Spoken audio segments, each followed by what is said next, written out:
to all my fans, I know I've let you down. What I should have done, I didn't do. And I know you're all very disappointed in me. I shouldn't have had the cake didn't even come out of the Tupperware box. And I understand your disappointment, but all I can do is apologize and move on. I've paid the fine. And I'm sorry for not recording properly. But the Metropolitan Police have dealt with it, and I'm here now. Good evening. You stupid twats. It was beautiful. I'm crying. Also, I'm just kind of curious, what's that? The cake didn't come out of the box could be a euphemism for. That's the Boris's thing, wasn't it? That's a great euphemism. The cake didn't even come out of the box. That's we do that could mean a lot of things, Matt. Oh, can I just say that fucking Boris news, right, broke legitimately 3 seconds before I went live the other day, and I got to start streaming with breaking news, and it was true. It was very exciting. That's very exciting. Congratulations. Thank you. I was streaming Elden Ring, and lots of people told me Gilbert Gottfried had died, and I was like, don't tell me that. You're really bringing me down. I really like Gilbert Gottfried. Well, wait to bring down the start of the podcast. News if you're not the one breaking the news. Well, I was breaking the news for I people feel like listening. I feel like that's when you say this just in. Like, I think breaking news is reserved for the person who's actually breaking the news. I think you are a breaking news thief. I think breaking news is gone. You didn't discover that. You're not the first person to report it. All the other news sites, one fucking news site reported, and everyone else like breaking news. They don't fucking get on my tits about. Yeah, breaking news means nothing these days. I mean, it's like breaking news. It's a bit clammy. You know, I think if like someone's reporting it after someone else reported it, they're not breaking the news. They're just reporting it pretty early. Like, it's not breaking. It's just like cracking. There should be a new term. There's like less. Okay, feel free to moderate, to bring this moderately, up with every news moderately outlet. cracked news. Breaking news. John's just decided we shouldn't use breaking news if we aren't the ones that break the news. What did I just say? Actually, wait, no. That's I'm fair. right. No, Yeah. and You did the thing. I wrote it. That's fair. And now, but if Matt went out to repeat it, he would have to be using. He'd have to say moderately cracked news. Moderately cracked news. John's a wanker. No, that's not the Daily Mail. That's old news. That's been true for decades. Yeah. There's the Daily Mail. Tie it to Hitler or Diana, and you'll be laughing. Welcome back to the PodCats, everybody, which wasn't here last week because Matt can't use fucking recording software. Oh no, there's actually two reasons it wasn't here. My recording corrupted, and then we were going to re-record it, but Daniel died 7 times in a row. So, right, here's the thing. I want to point out that we did record a really good episode. Lots of good sterling debate. It was just 2.5 hours of Elden Ring. That was it. Yeah, it was great. And Matt didn't record his audio because I think because he was wrong. Because he doesn't like Elden Ring. my audio. It just fucking corrupted. Thank you very much. Well, here's the thing, right? You were actually in my house, and I was like, Matt, sit next to me because I've got like a room mic because I always like how they sound. And you were like, no, it sounds better if I record it on my Mac. Well, yeah, because weirdly, out of the 7 podcasts, out of the 6 we've done, that was the 3rd I had recorded in your house, bizarrely. We've only done 6 of these fucking things. Yeah, weirdly, since we restarted. Since we restarted. I thought in total I was like, Jesus Christ, these have scarred me. The first one we recorded on that mic, and you know what? It sounds like shit because you're much louder than me. Well, then talk louder. And I can't balance it. And there was another one I recorded in your house on my computer, and it sounds better because I can balance the audio. So I just did that again. Yeah, but Matt, right? I know, here's the thing. Way, yeah. It died. Yeah, I know. It died. Mm-hmm. It went because away. It objected to how wrong your opinions were. Yes, because I had incorrect. I had. You had incorrect views. I had divisive opinions about the Elden Ring. Second apology. Now apologise to Elden Ring. Nah. Well, that's a dick. Well, the way technically I did stream it. Technically. Yeah. Well, you played it, and I spoke for 2 or 3 hours. Oh shit! Yeah, I was really spoke. I've basically been sick since we recorded the last one. No, he's not joking. And I just haven't got better. Legitimately, right? We recorded the last one. Dad was like, "Wait, and the next day, he lost his fucking voice. Excellent Dan impression. Yeah, next day, he lost his voice, and then after he lost his voice, he died 3 times, and now he's here. Hi, Matt watched me faint. That sounds scary. It was actually quite distressing. The first thing you think is, oh, fuck, where's my next paycheck coming from? I pay myself. Rebecca makes all the fucking money. John will never give me a job. He only hires competent people who know how recording software works. Yeah. This is true. I did. I've told the story a few times now. I'll do the abridged version of it. I want the full version. Like, it sounds like it's dramatic. I want it dramaed up. It is actually very dramatic. Yeah, I want a full dramatic reading of how you died 3 times. All right, so... And I'd also like, a proper, like, each time you died to be followed by, that was the first time I died. I want this proper video game intro sequence. Okay, this story was made by a team of multicultural people with various beliefs and faiths. And skin colours. All of which were sexually abused by Ubisoft senior executives. All of which were personally touched by Yves Gilmore. Show me on the really nice model of an Assassin's Creed character where Yves Gilmore touched you. Jesus Christ. Cut. Oh dear. So first up, I was just sick. Just got sick. I thought I had a little cold, and then it didn't go away, and I went to hospital, and they said I had 2 separate infections. No, can we just roll it back slightly, because there's an important detail you're missing there. Oh, hang on, wait. Previously on this story, go ahead. No, it's the important detail of Daniel being sick for a week, and then on a fucking Friday evening, being to me and Rebecca, I think I need to speak to a dong. I didn't catch that, but I thought I heard the word dong in there. Yeah. What went wrong with Dan's dong? I think I need to speak to a Friday night. Fell off. Whole thing, it fell off. Yeah, a load of faff, and it turned out you were dying from 7 conditions at once. It was 2. I had a sinus infection, and my ear dong was infection. Infection. I would like to make a point, by the way. I had diagnosed you correctly, fun fact, prior. Yeah, well done. Good for you. Look at You're me. A doctor now. Yay. With your medicines. Okay, so you're better at being a doctor than you are at recording podcasts. Admittedly, right. Daniel was sick, and I got my bag and I opened it, and I got my fucking, I got my pharmacy out. Wait, he's like a paramedic. What? You carry around a first aid kit at all times? I mean, that's admirable, but it's unusual. Well, not it's exactly not a first aid kit. It's a whole fucking pharmacy. I carry around lots of different drugs, and I carry around cleaning supplies and different. This now sounds dodgier. This now just sounds like you're just a drug dealer. No, it's legal. A fine. Legal drugs. Dealt me all the drugs. Yeah, like ibuprofen and meth. Is this part of just keeping Dan alive duties? You just have to travel around with enough drugs to stop him dying? It's keeping Matt alive duties. Well, no, he's under order to not die. The reason I started it was when I went on blood thinners, and I went, I am going to bleed to death if I cut myself slightly. So I started carrying loads of stuff around, just in case. And here I am. So it sounds like you carry on very complicated instructions. Like, some people, have a little note on them. Someone like, oh, if I've fallen over, inject this needle into me. It sounds like you've got very long-winded set of, 17 set instructions. Oh, no, you joke. Here's the order in which you must insert medicine into me. Joke, just John, Grey's Anatomy falls out of the bag with it. You've got to learn medicine to genuinely, you joke, but when you're on the blood thinners, each packet of drugs comes with a thing you put in your wallet, and it is literally a fold-out pamphlet. For medical professionals. It's a card, but it folds out into about, I think, a 14-page pamphlet. I feel like the Good Samaritan would just run up to you and be like, don't worry, sir, I'll save you. Just kind of read, oh, fuck this, that's too long. Fuck it. Yeah, pretty much. Yeah. I'll just call 111 and leave you here. I'll tell him roughly where I found you. Basically, yeah, and then 7 hours later, an ambulance and turns up and oh, he's dead. Oh, we're a bit late.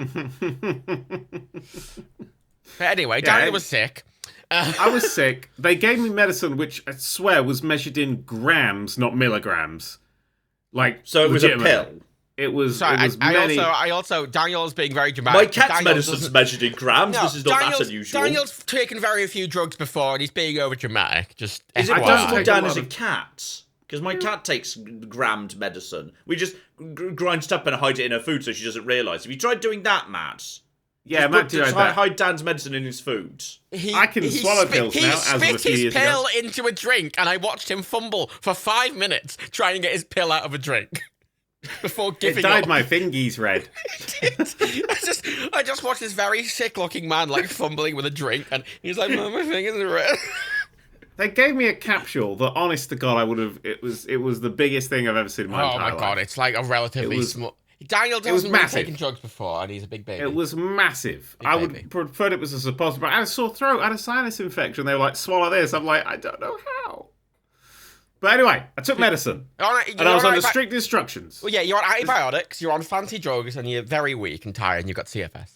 Yeah, I'm super fatigued. I'm told to sit the fuck down for at least the next week.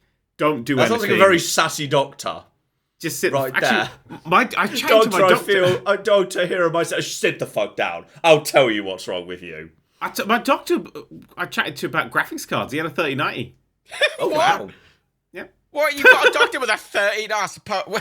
Well, doctors are, they're pretty well paid, man. I kind of want them to be. Yeah, but like... I don't want my doctor to be like, a temp and it's their first day. Still. Brought straight in from Serco. About 3 people have 3090s. It's me and Daniel. And that doctor, yeah. If I go to a doctor and I hear they've got a 30, I'm like, okay, good. This seems like this is a good doctor who's getting paid a lot of money.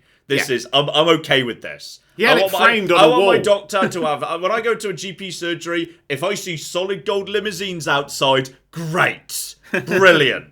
That just lets me know these are good doctors. John, that just means you've gone private. That's all that means. But yeah, so I'm hopped up on things, and I'm told on absolutely no fuck, because I'm dizzy as shit. Because my inner ear, has swollen to the point where it's pressing its major. I was like, I don't fucking know. I can't remember. I was off my tits. I was told, whatever you do, fucking sit down. Don't go under any physical stress. Just stay the fuck down.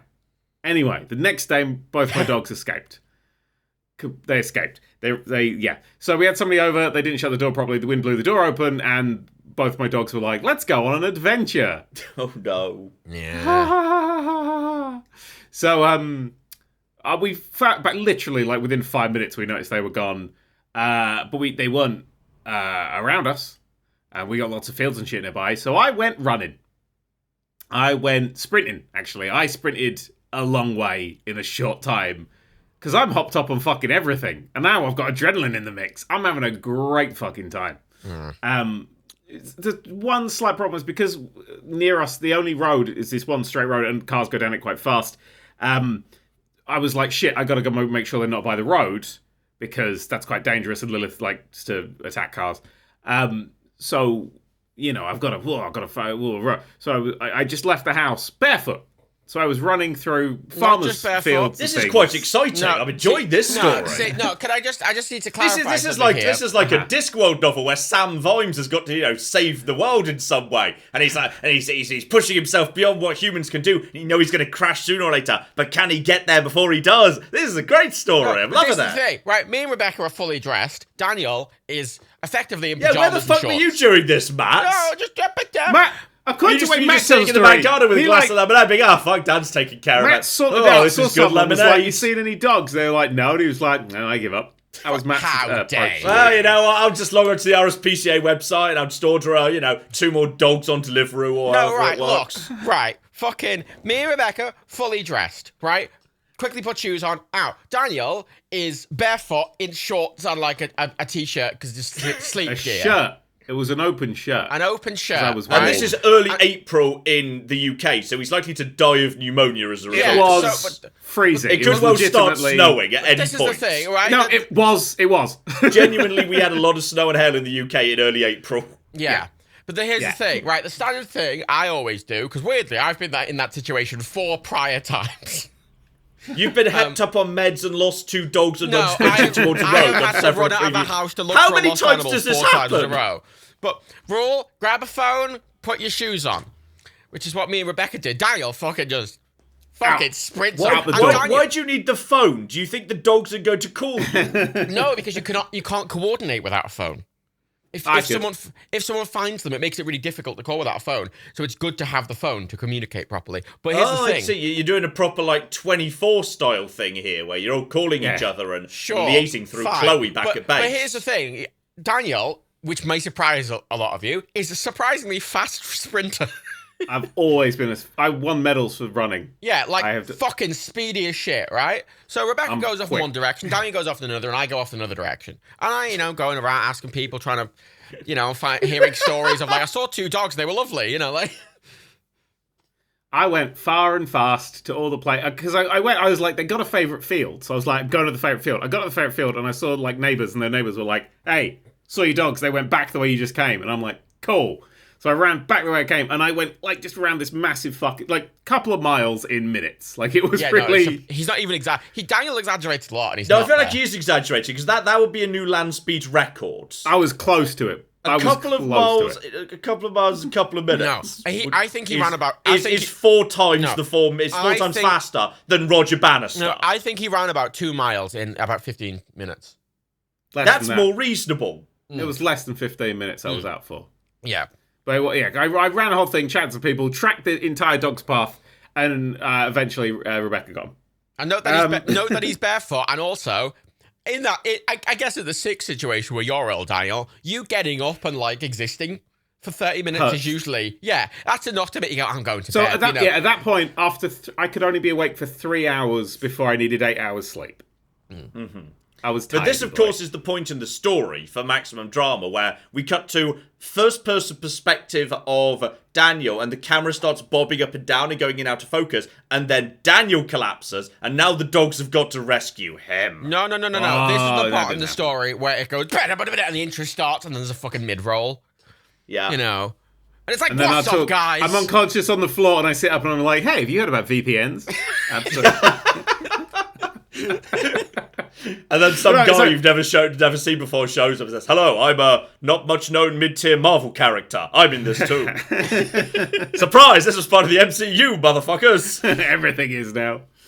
I'm waiting for my call up. No, so basically, their dogs end up exactly in the first place that I went to look for them, but they went up there, then ran away from there, and went all the way around another couple of fields, and then back. It sounds like they had a lovely day out. Oh, they thought they did. Fucking assholes. They had a lovely day. So they were back on the field, which is where Rebecca went.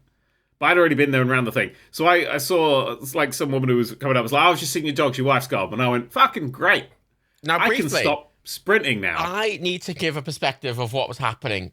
My perspective during this exact thing. This is one of those stories where we now get the same story but from a different perspective. No, yeah, because me, Daniel, and Rebecca went in different directions, right? We all went in different directions because weirdly we all coordinated without talking. We all went in completely different directions and such.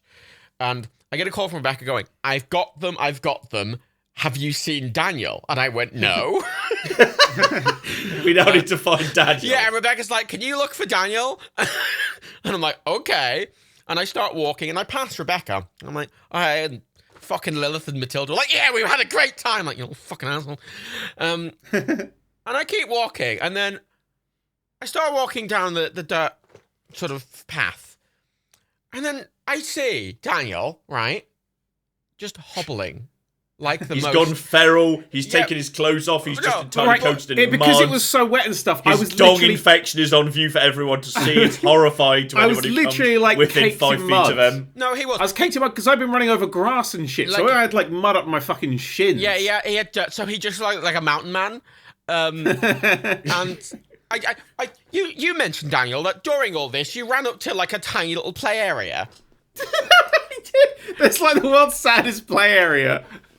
It's just got like one fucking like slide or swing or some shit in it. And there was like a family there, and I ran up to it and like grabbed onto the bars and went, have you seen a dog? But he's like half naked and he's barefoot. This and feels like a good way to either get arrested or start a new cryptozoology legend. But didn't like the Beast of Bodmin. Didn't the mother hide their children behind her, Daniel? Yeah, they did. They did. A mother hid their children from you. The crazed mountain man shouting about. I approached Daniel hobbling down the road, and I'm like, oh, okay. It could have been really useful, though, if you think about it. Like, as soon as Dan went, the mother could be like, and that, children, is why you pay attention at school and don't do drugs. Well, you joke, but genuinely, when I started walking, I did ask a guy I passed, I go, have you seen a man wearing no shoes running around? Have you seen a crazy man? Yeah, that escaped again. That's the best way I described it. And I walked down the road and I see him hobbling towards me. I'm like, okay. Because, you know, at that point, dogs are fine. I'm going, Daniel's fucked at the bed. I wouldn't trust Daniel to, like, walk up and down the stairs. That's the point where you think, oh shit, we brought the dogs leads, but we didn't bring the Daniel leads. How are we going to get him home? Oh, yeah, and he fucking comes around the corner, and I'm like, are you okay? And he's like, just give me a second. And he sits down on the floor, and he just lays down. I'm going, okay, he's just catching his breath. And then his face just goes bleh, and he just moves to the side and go, oh, fuck. Oh, wait. Yep, he completely just passed out. And I can't carry 4. Daniel. Daniel's a large man, both in stature. All right, rub it in. But not anymore, fuck. Look, and I'm like, wake away. It's like, plus, you know, we don't even want to know what's coming out of his dong infection right now. So you just don't want to get near him. But this is it. I get him up, and then I'm half carrying him back. Yeah. And, you know, it's... So, they're nice. We get home. I sit in the kitchen, and I'm like, all right, I'm sitting, everything's fine. And then I notice a pool of blood has appeared underneath me. And I'm like... Oh, no. The dog infection. And this is the second time that I died. No, so I lifted my right foot up because it was quite clearly coming out right foot, and there was a massive blood blister on my big toe. And as I lifted it up, the pressure built, and it burst. And blood just went fucking flying. Like, there was like a trail of blood. Like, I've seen blood squirt out of my body now, and my reaction was, uh-oh. But, like, I didn't have enough strength to give that the reaction it kind of needed. That's a I think that's a reasonable reaction, to be honest. Uh-oh. That's reasonable and fair.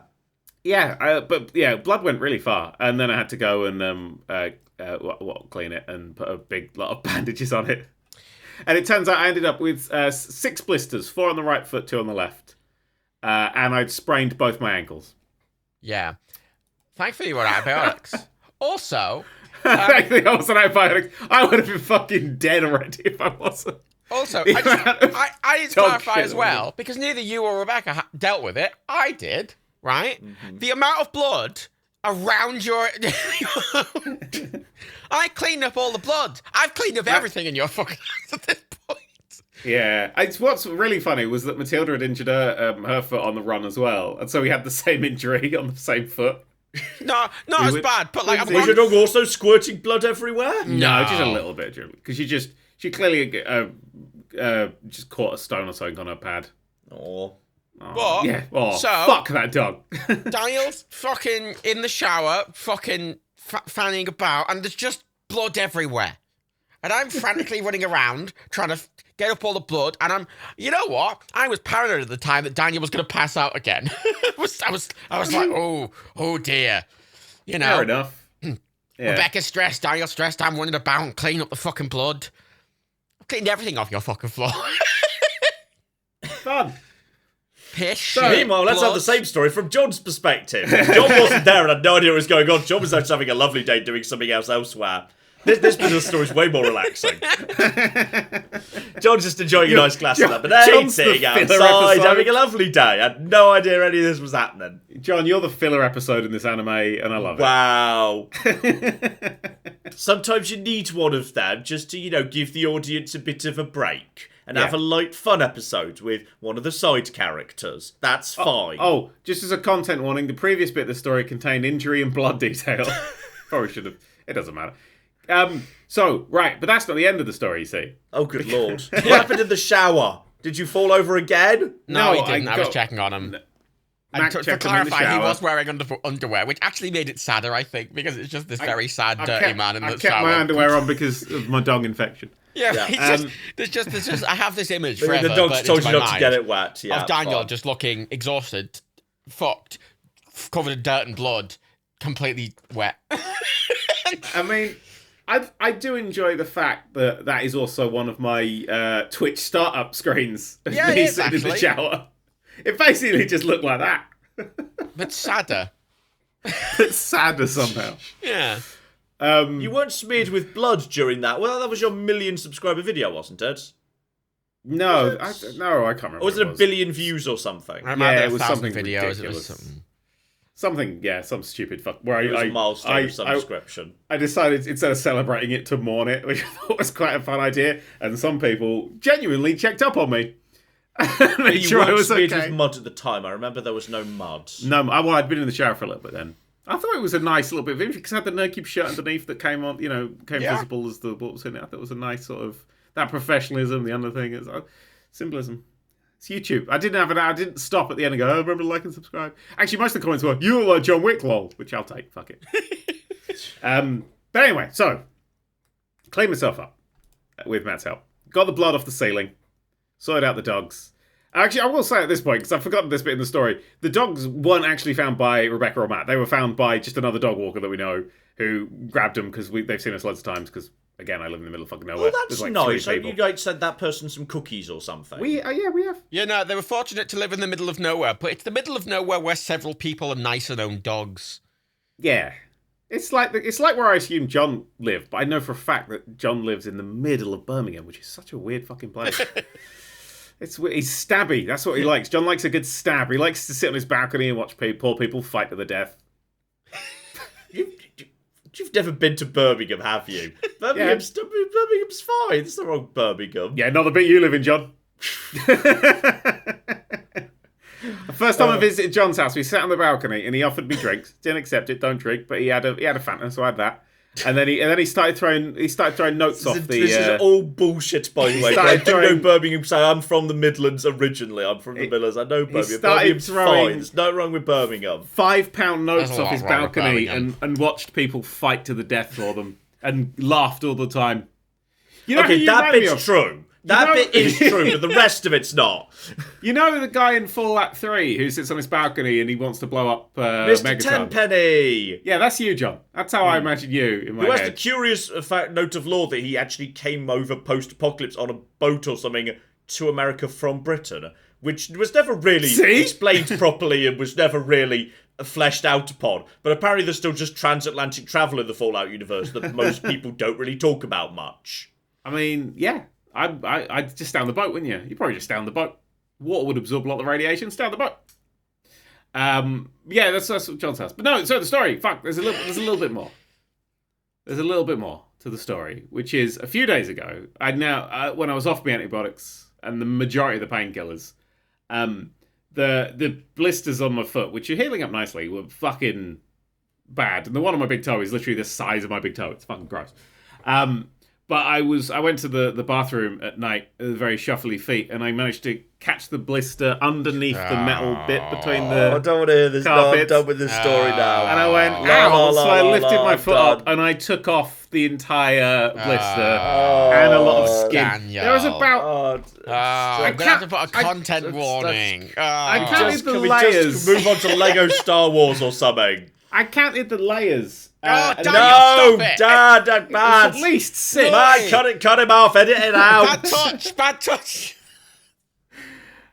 So, yeah, that was the third time I died. So there's the 3 deaths that I've had in the past, 2 weeks. Yeah, thankfully nothing significant happened during that at all. No, nothing at all. Nothing else went on. No, just been playing Elden Ring. Yeah. Actually got my Steam Deck and a new dog. Ignore the dog, it's insane. I got a Steam Deck. It's very good. Have you got a Steam Deck, John? I don't have a Steam Deck. Daniel? I'm not sure what I'd really use it for, to be honest. Playing games. I'm playing Fallout 4 on it. Daniel, are you And not? Dark Souls 2. Aren't you RMAing it? Yeah, probably.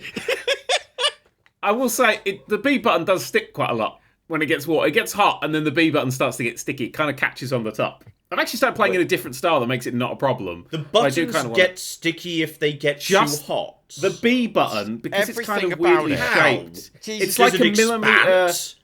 It's like a millimeter Is too it made short. of bread? Yes. No, but it's a millimeter too short, the B button. Like, literally. So sometimes when you push it down, the top bit just catches under the top of the lip. Oh, that sounds appallingly designed. I mean, I must admit, for a console, it's the most mixed bag console I've ever played. I wanted to show you, look, it's updating, and the fucking screen's rolling around. It's got a fucking BIOS screen. It literally. So, it's loud. Playing Dark Souls 2 is so fucking loud that I have to have headphones on. You've talked me out of it in 20 seconds. If I had any consideration of buying this before, well done, you've officially killed that for me. If you're trying to play something like FTL, it's quiet enough that you can play it in bed next to someone who's asleep. If you're playing Dark Souls 2, you'd probably hear it over some sort of air raid siren. The thing is, I can play FTL on everything mobile else. or a tablet so easily. Well, that's the thing, right? Any game that's simple enough that you could play on it, you could play on something else. The games you'd want to play on it are games like Dark Souls 2. You're not really selling it for that, are you? Fallout actually runs really nicely. It does.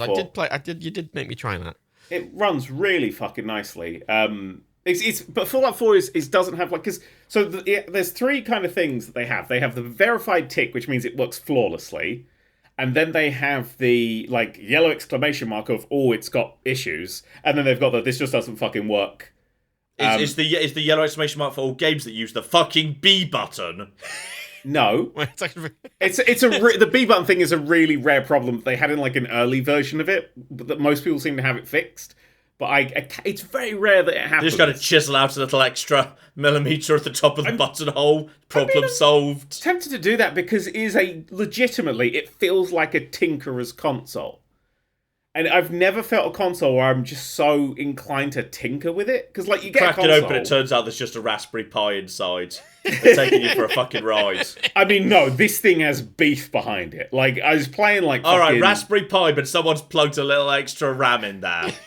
An extra stick of RAM on the top. Which is what gets in the way of the B button. It's just like one long strip of RAM, and it gets in the way of the B button a bit. Fuck it. I'm playing, like, Fallout 4 at 60.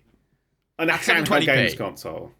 It's no 800p. Fuck you. It's an 800p screen. That's not a criticism, but that's how it's able to run stuff at 60 because it's got a low screen. It's that, but it's a beefy little system. I didn't like Forza Horizon, like the new one, the 5. It only ran at 30, and I don't think 30 is good for racing games. For context to everyone, by the way, the screen on it's basically almost exactly the same size as the Switch OLED, and it's the same pixels per inch, so it's the same sort of screen. Yeah, but the anti-glare thing on the expensive one is fucking great. Yeah, but it's not OLED It's like the expensive one. How expensive are you talking? I think it's 550. It's quite high.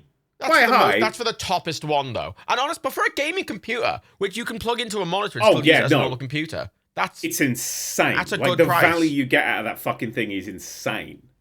And you can get a cheaper version for what? Like, what's the cheapest version? Like 350, I think. Yeah. Maybe less. Maybe just 300 flat. I think you'd want the middle tier one because the cheapest one comes with shitty storage. You want the faster storage, I think. Yeah, no, I like the 512. I put a lot of games on it really quickly because it is just Steam, and all my games like for a launch console. I mean, it's got Dark Souls 2, which I've never played Scholar of the First Sin. So I'm playing Scholar of the First Sin, Fallout 4, FTL, Disco Elysium.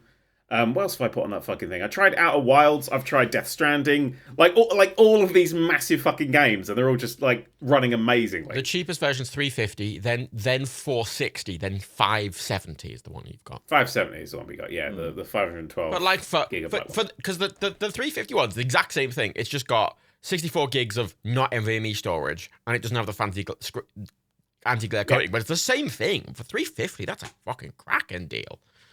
Yeah, it just depends. Like, I just don't see a scenario where I'd want to play a big, complex game. I'd need that power to play in handheld mode. Because if I want to play something that's that big and complex, I will never want to do that handheld because I want a proper nice controller. No. I want to be on a nice chair. The controller's amazing. The like actually having proper analog sticks is so nice. I'd make the argument as well that I don't think it's necessarily the big complicated games. Like, there's a lot of games which just haven't got Switch ports that are like...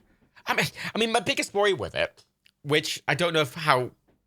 The games I want to play on it are, you know, that sort of 360, PS3 era of games. That a lot of them get ported to the Switch currently.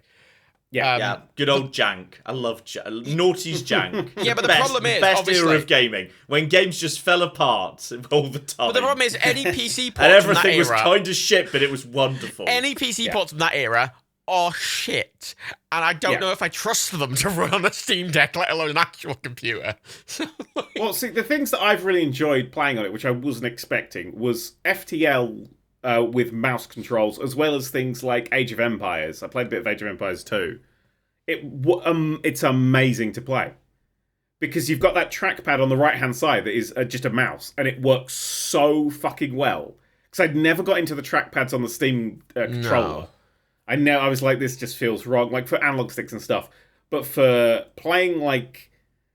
Again, FTL, which is just a wonderful game to play portably. It's only on fucking, I will just like to make... that feels like a... Because FTL's on everything. I have it on my phone, my tablet, and my Switch, and my laptop. No. You don't have it on your Switch. FTL is not on the Switch. It is. And FTL is not on Android devices. Well... So I have an iPhone. You've got it on Apple products on the PC. I don't have Apple products. FTL's on the Switch. It's not on the Switch. Into the Breach is on the Switch. Why do I think it's on the Switch? Because you're an idiot. on everything.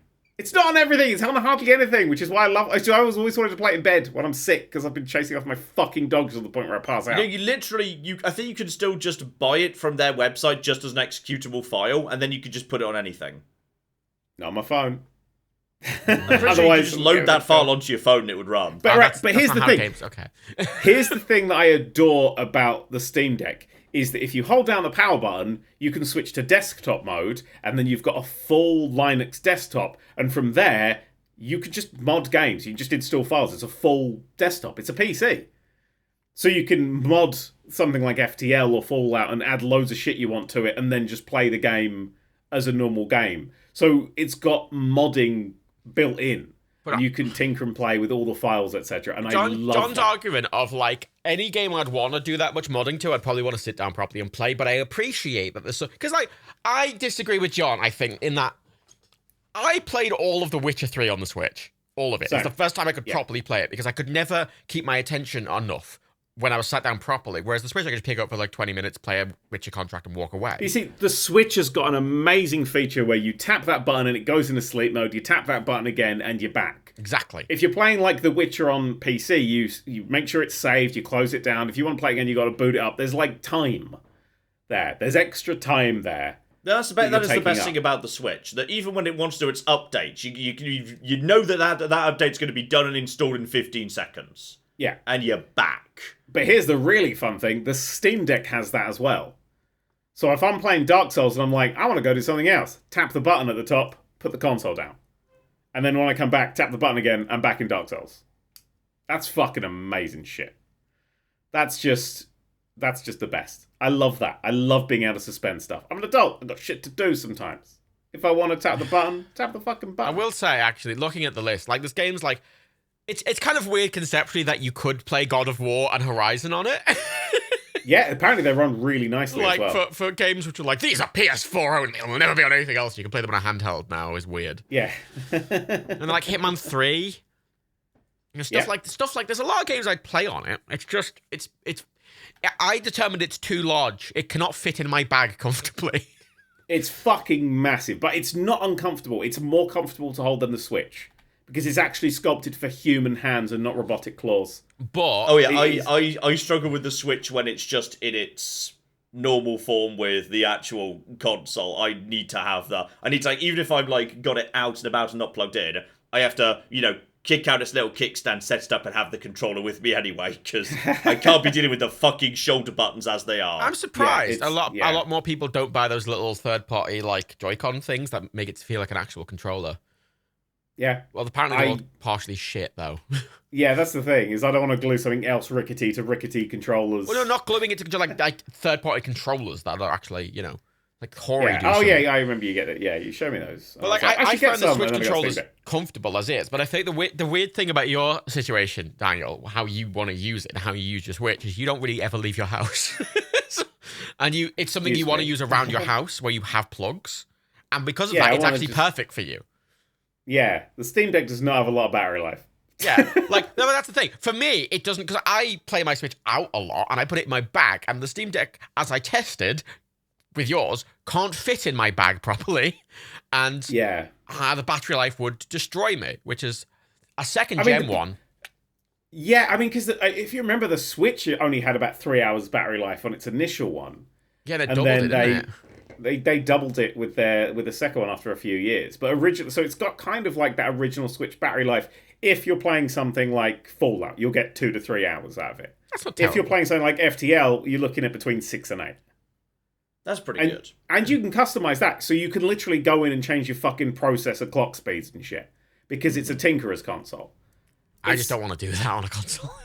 But I'm saying there's those 3 different types. There's the big tick and then there's the exclamation mark and shit, right? Fallout 4 has the exclamation mark one, and the reasons it has the exclamation mark one is when it's booting up, it boots up the little play options thing, and that doesn't have controller support, so you have to tap the screen to click play or options or something, because it's a full touch screen. That is literally the only reason. And the keyboard.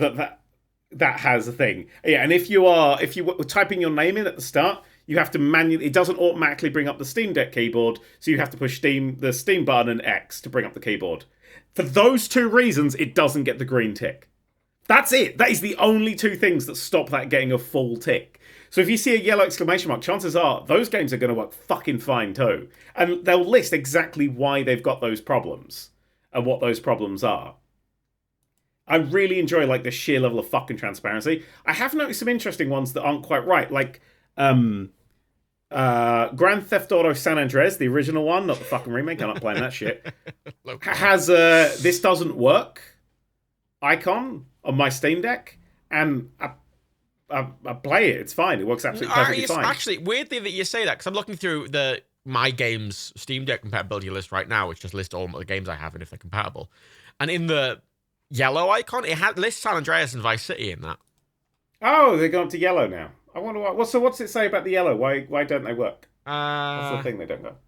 I don't know if this tells me. Wait, oh, there we go. This game sometimes shows mouse, keyboard, and non-Steam Deck controller icons. Yeah, that's it. That's it. That's all it says. Yeah, that's a. I know how to get in a fucking car in Grand Theft Auto. You tap triangle, mate. The control doesn't have a triangle. Yeah, so that's it. So if it shows like the wrong icons, yellow. So when I got it about a week ago, there was like 191 of my games had a green tick. As of now, it's gone up to 198. So these games are coming out all the fuck, like it's ticking things off all the time. Steam are doing a great fucking job of just checking everything. So that's without me buying new games. Just suddenly 7 games they've gone. These are good. I mean, that's a big thing, isn't it? I mean, the fact that like the Switch always, I'm like the Switch is great, but when you get the Switch, you're like, oh, there's a game I want to play on the Switch, and you have to pay fucking like 10 quid more than the PC version that you already own to play it. Whereas you just have them already. Like, it sounded like fucking case in point GTA Trilogy. I waited for that for fucking years. And it finally came out. They charged £50 and it was a piece of shit. It's all right now, but, piece of shit. But I'm playing the originals with, the whole soundtrack. Yeah, and the you need to rebuy it, did you? No. You can play the Mafia Definitive Edition on it. You can play fucking The Boss. Everything. You can play... Worms Armageddon works amazingly on it. Worms Armageddon! I can play Worms Armageddon in the garden. Why are you so surprised by that? Worms Armageddon should run a pocket calculator. No, but older games tend to have... Older games tend to have problems running on I'm surprised that even works at all. Worms Armageddon has always run like a dream. It's one of those games that's just like, I don't know, they entirely programmed it in assembly or something. For some reason, it just works on everything forever. Like Roller Coaster Tycoon 1 and 2 will never not work on any system. Sorry, do you know why Worms Armageddon keeps working? It's because they keep fucking patching it. Like, hang on, wait. I'm going to check Worms Armageddon on Steam and find out when their most recent patch was. Let's see when your most recent patch was. Oh, God, I never know which bit to fucking click. There's some weird games here that, like... Update history. There it is. There's some weird games here listed as not working at all. Like, Arkham Knight's listed as not working at all. Follow and Sail? GTA 3, Mafia Definitive Edition. Well, GTA 3, I assume, will work because... San Andreas work. I would assume so as well, but it's in the unsupported completely list. But that could mean they work. They just haven't tested them, doesn't it? Yeah. So right, Worms Armageddon got a 3.8 patch in 2020. Oh. Which added loads of new stuff. It added loads of bits and pieces. It added motion tweening. It added a Windows mode. So what's it tweening? Added a fucking... The fuck is motion tweening? Tweening? Yeah, so it adds frames in between the frames of animation that they've got, so it looks smoother. Like are you sure you didn't just invent that term? Tweening? Motion tweening. Stop saying tweening. Tweening is a common... You're an editor, It is not. It know. sounds really dodgy, because tween is also used as a term for someone who I believe is, just between child and teenager. In-betweening. So you talking about tweening? Sorry. That I don't, yes, don't. Please just stop. Daniel's right. Look, it's in-betweening. I know in-betweening, but it's often abbreviated to just tweening as like a slang for in-betweening. We need to not do that. It sounds very wrong. I mean, the first result if you search tweening is an Adobe help. Stop Googling tweening. You're going to be on a list. I'm already on a fucking list, man. So basically, so it's had 370 fixes, 45 changes, and 61 new features Worms Armageddon got in 2020. It was released in 99. Like, that's so... Yeah. That's like 30 years of support for the best Worms game. If you disagree, you're wrong. Sorry. So that's why that works brilliantly. So that's why I wanted that on there. 30 years. 20 years. Wait, what did I say? How old am I? 1999, right? More than 20 years ago. More than 20 years. But That's Worms Armageddon's been out for longer than since 2002. On Steam, it was released in 1999. No, it wasn't, because Steam wasn't around in 1999. Exactly, but Worms Armageddon predates Steam. Worms Armageddon came out in 1999 alongside... Yes, that's what I'm saying. The release date listed on Steam is 99. My point is, it's not 30 years. I would have guessed about 25, yeah. It's 24 to 25. Okay. Yeah, that's about right. Because, yes, Worms Armageddon definitely is older than Steam. Yes. Yeah. Everything's fucking older than Steam. Steam's older than fucking Steam somehow. Steam looks like it was made for a computer 10 years earlier than fucking Steam. I was this way when I booted up the Steam Deck and I didn't see it was all fucking green and shit. Didn't when you tried to buy a game on the Steam Deck, it broke? Yes.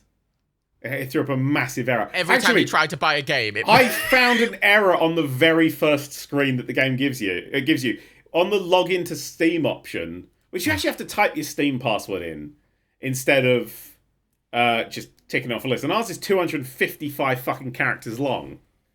So I had to manually type out 255 fucking characters. I was annoyed. I was very annoyed. And it took 4 goes because I kept getting it wrong. Okay, but so yeah. I need to go back to Tweens for a second. No, you don't. Wait, let me say this. I found there's an emoji button on the keyboard, and if you hit that on the password thing, it goes black and white writing of an error appears on the screen. I found a bug on the first. It's definitely an early access console. Stunning. Sorry, John, briefly, we're not talking about tweens, we're talking about tweening.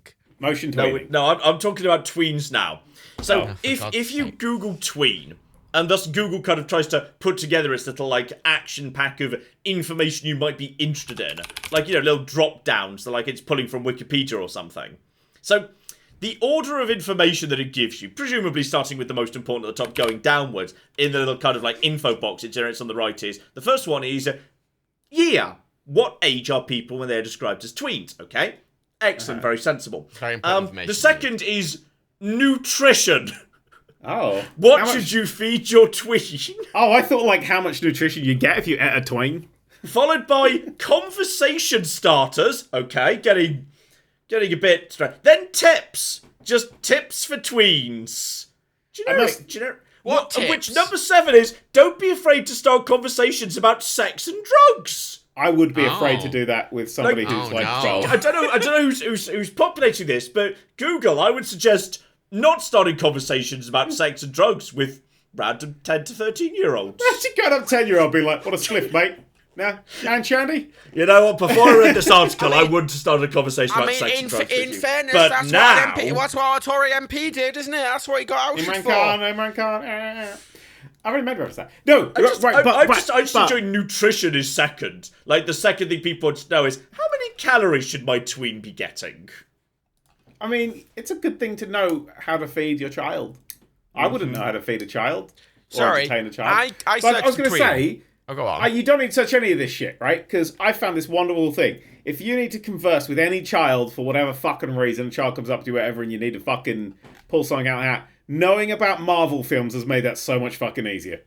Because you can just... There's so much of it. You go, who's your favourite? Captain America. Oh, you're wrong for these reasons, you fucking idiot. And it's great. You can have a proper full conversation. Are you sure about this, though? Because is this more of us talking as millennials thing, and actually are the kids not as into it as we might be? No, because the kids are back into Sonic. Because we got the fucking nostalgia for the epic 90s series, like the Spider-Man cartoon, the animated series, the X-Men cartoon, that had the best theme song ever. Which is coming back. Yeah, that's pretty exciting. And it's a continuation. It's carrying on. You see, that's for us, though. That's not for them. That's 100% for us. Two things. Still watch it. Modern Marvel films are clearly marketed at kids as well. Second of all, I would never get into a position where I need to talk to a child. I hate that. Well, I live in a little place and kids come up to me and chat. Well, now, man, if it ever comes up, you could ask them, are you getting you 1,800 calories a day? No, but here... If not, would you like this Mars bar? I'll help you along. Here you go. DuckDuckGo, and I searched tween on DuckDuckGo, and tween 20, commonly used as non-ionic detergent for solubilizing membrane proteins during isolation of membrane protein complexes. I've searched it on Bing, and it's just giving me pornography. It's got 3% moisture, apparently. And it's got 0.25% residue on ignition. Wow. And less that's than good to know. 0.0003% arsenic. Well, the more you know. Oh, I can buy a bottle. I can buy a litre bottle of it for £120. Don't buy Tweens off the internet. Add to That's basket. bad. That's a bad thing. That's a bad thing. You might have to give up your MP position. It's a bad thing. Don't do that. No, as long as Anyway. she says sorry. As long as she says sorry afterwards. Anyway. But only after the fact, not before. When's the next elections? We got the local elections coming up, don't we? I fucking don't. Are they for councils or are they actually Council. for MP? No, they're for That's council. just for councils, isn't it? Councils. We yeah, don't but- live- Councils. Liverpool aren't getting them. You know why? Because our fucking council were horribly fucking corrupt, and the mayor got ousted for being corrupt, and the government said the government commission, which is currently running the council, and they are completely redrawing the council lines and changing all the councils around and gerrymandering it, and we don't get council elections till next year. But the fun thing is, suspiciously, in the predictions, all the Green councillors are suspiciously not going to get re-elected according to predictions because of how they're drawing the lines. What? No Isn't way. that interesting? The Labour Party in the Labour stronghold where they don't fucking do anything. Labour. Fucking. Every single, all the Green voters now live in their own little tiny, tiny areas that have been assigned to the constituency of Doggerland. Yay! Wait, do you want to do it for Liverpool I Council? love fact? Doggerland. It's my Right. favourite thing. Liverpool Council. We got a mayor. What you get up to on your weekends, John? I don't need to know.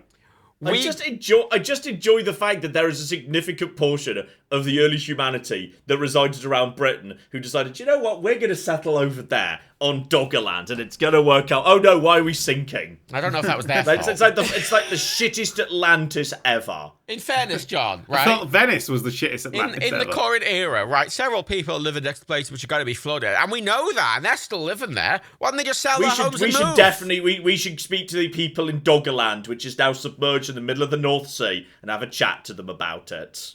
My point I was, never understand why people buy houses in tornado places.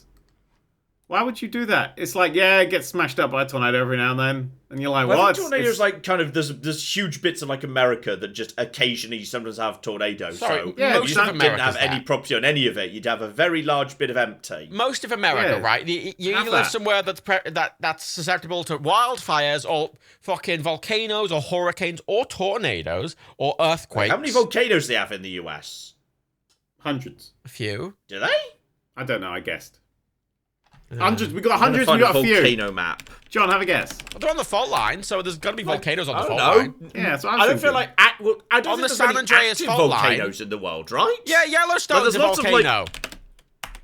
No, One? I'm trying to find an active volcano. 99 left. Yellowstone is an active volcano, as is Mount St. Helens. Yeah, but it's the shit kind. Mount St. Helens erupted in 1980, which erupted so hard, half of it fell off. That's cool, that is. There's actually footage of that. It's weird. Just Yeah, half the- it's fucking half the terrifying. Okay, thing listen, there's falls about off. 25 actually proper volcanoes in the world right now. Whoa. Like, you know, erupting ones. Not shit ones like, oh, I make a bit of steam occasionally. Like proper, I will rain down a hellfire upon you as a real possibility. Proper ones. Here's So the you're only counting here's volcanoes the that are fucking active. Englishman coming over and telling other countries what are and aren't volcanoes. And they're all pretty interestingly, almost all either on the west coast of Central and South America or the east coast of Asia and various islands around So there. you're telling me that They're all on like little lines. It's interesting. They're like arranged on a line. Like there's like a pattern. We should look into that. There might be something to that. John, I think Admittedly- you made a seismic discovery there. I know. Admittedly, there is a lot of discussion about how in the Pacific there's what's known as the Ring of Fire because that's where most of the active volcanoes are along those fault lines, and how it's weird that they're all there and not on the other fault lines. And it burns, burns, burns. There is That's a where the alien there is a device debate is. among volcanists about that, but you know. That's where the alien device is in that fault line. Volcanists. Yeah. I thought it was volcanologists. Close enough. One's from Vulcan, the other studies volcanoes. There's one in Alaska. And then there's the Vulcan files who are just a bit too into volcanoes. Minor activity or It's a eruption dangerous warning. fetish to have being a Vulcan Yeah, file. actually, I'll have you very much know there is a volcano in America currently erupting. Thank you very One, much. okay. So I said 100, so I was wrong. Yep. Yeah, you sure were. But how many just volcanoes are there in America? Somebody just Google that. Come on. I'm trying to. I'm on a map of active volcanoes. I found an active volcano map, which is pretty good. How many volcanoes in America? Just Google that. Fuck me. Fuck tons. There's a. Well, it's kind of looks like it's not so much like there's volcanoes as there are big swathes of space where there might be volcanoes. Yeah, there's fault lines. The US Geological Survey says there are 169 volcanoes in the United States that scientists consider active. There you go. 169. There you go. There you go. I was right. 100. Yeah, there you go. Okay, now, I've got an idea here. What? It's okay. Call me okay, now, hear me out here. So, like, tectonic fault lines, right? Which may or may not be a term. I've just kind of squished some words together, right? Sure. Yeah. Like, they're shit. They're like, shit. if you think about it, what do they do? What do they do? They make volcanoes. Well, not volcanoes necessarily. Are shit. Volcanoes are kind of shit. And they move the continents around and mean all the countries are going to be not where we left them, eventually. And that's going to be annoying to sort out. So, what if we got a fuck ton of concrete and we filled all the fault lines? Yep. Apart from the ones, those are the ones that are going towards each other. The ones that are coming apart will, like, I don't know, tether them. We'll, like, tie them together with, like, some reinforced steel. Query. All the way along.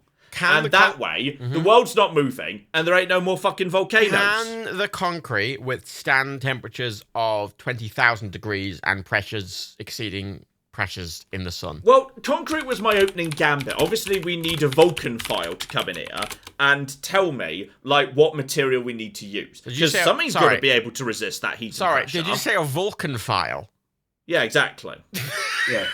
Somebody fancy Spock. Yeah, obviously. Every fucking current writer of Star Trek.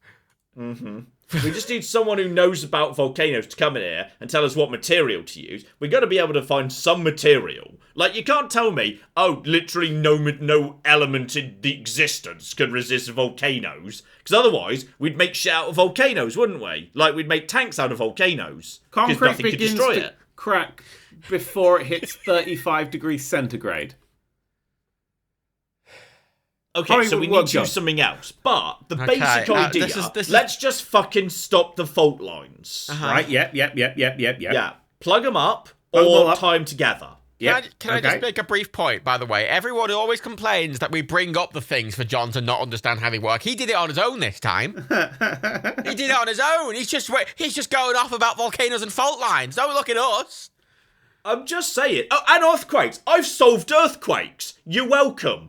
Well, that wouldn't actually solve earthquakes. It actually that would make earthquakes much are caused by tectonic plates like shuffling about or something. Well, yeah, but if they were attached together, the pressure from the moving would still be there, and it'd just cause them to shake. They just lift up. Yeah, and it would actually cause more earthquakes if you glued them together. No, it would cause a smaller number of much worse earthquakes, but way less often. Randall Monroe, if you're listening... Generations could live without earthquake. Then there'd be one megaquake that would make a really good Netflix film. And then we'd be back to, like, a generation of no earthquakes. And everyone would be like, you know what? That was shit. 1 billion people did die. But we now know we're safe in no earthquake time. You know, there's for, like, generations. Do you think which will give us time to repopulate. Do you think we can only make films about no more earthquake sex party. Let's all get pregnant. I tuned out for a second. What the fuck's he on about? Well, I want to know why he thinks that something actually has to happen before somebody can make a film about it. Does he think that the film San Andreas is real? Do you think that LA was destroyed? Well, I think if we had, like, a proper mega earthquake, it would be much more likely that people would make subsequent films about that. Like, right now, films about earthquakes are pretty boring and down. They're just earthquakes, really. No, there's this woman and she's got a child and they're trapped in a city where there's an earthquake. Like, I don't know. I want my megaquake. 2012 exists. I'm kind of curious what happens.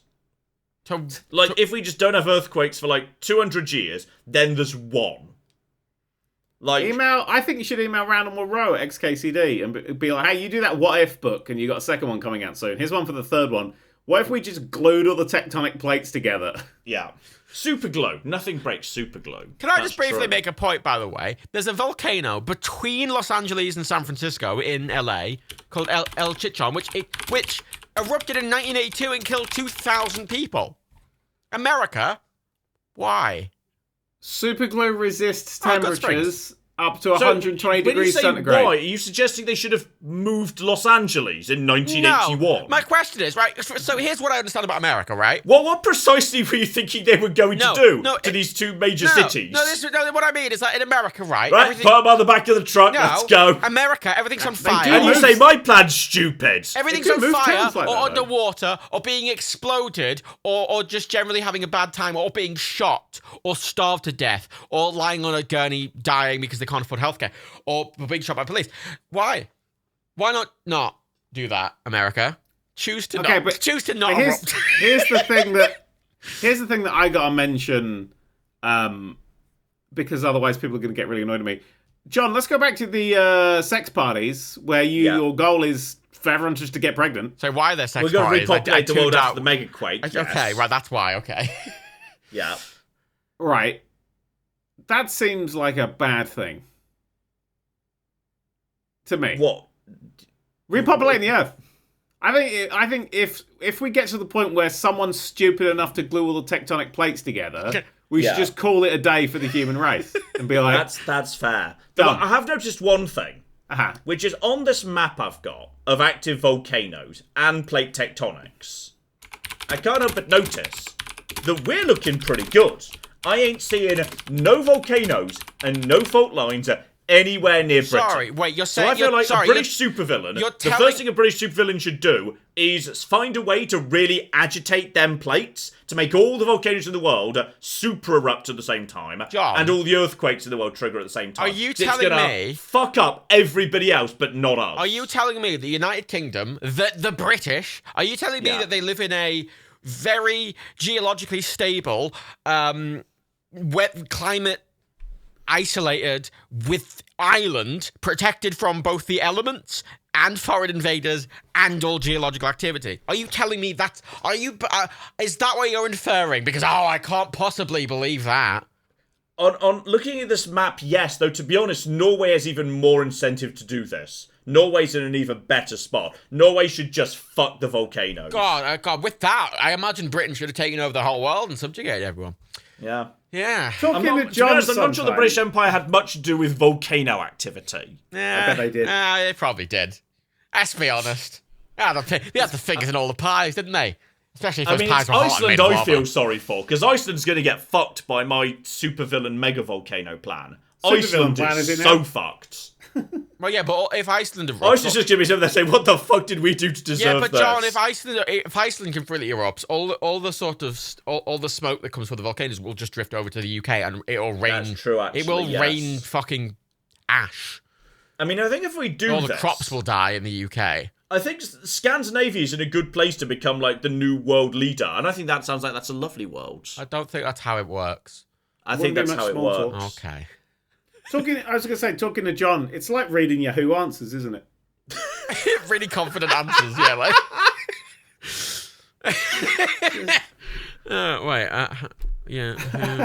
answer. I googled what happens if we glue all the tectonic plates together. Oh, yeah. Yeah, it'd be fine.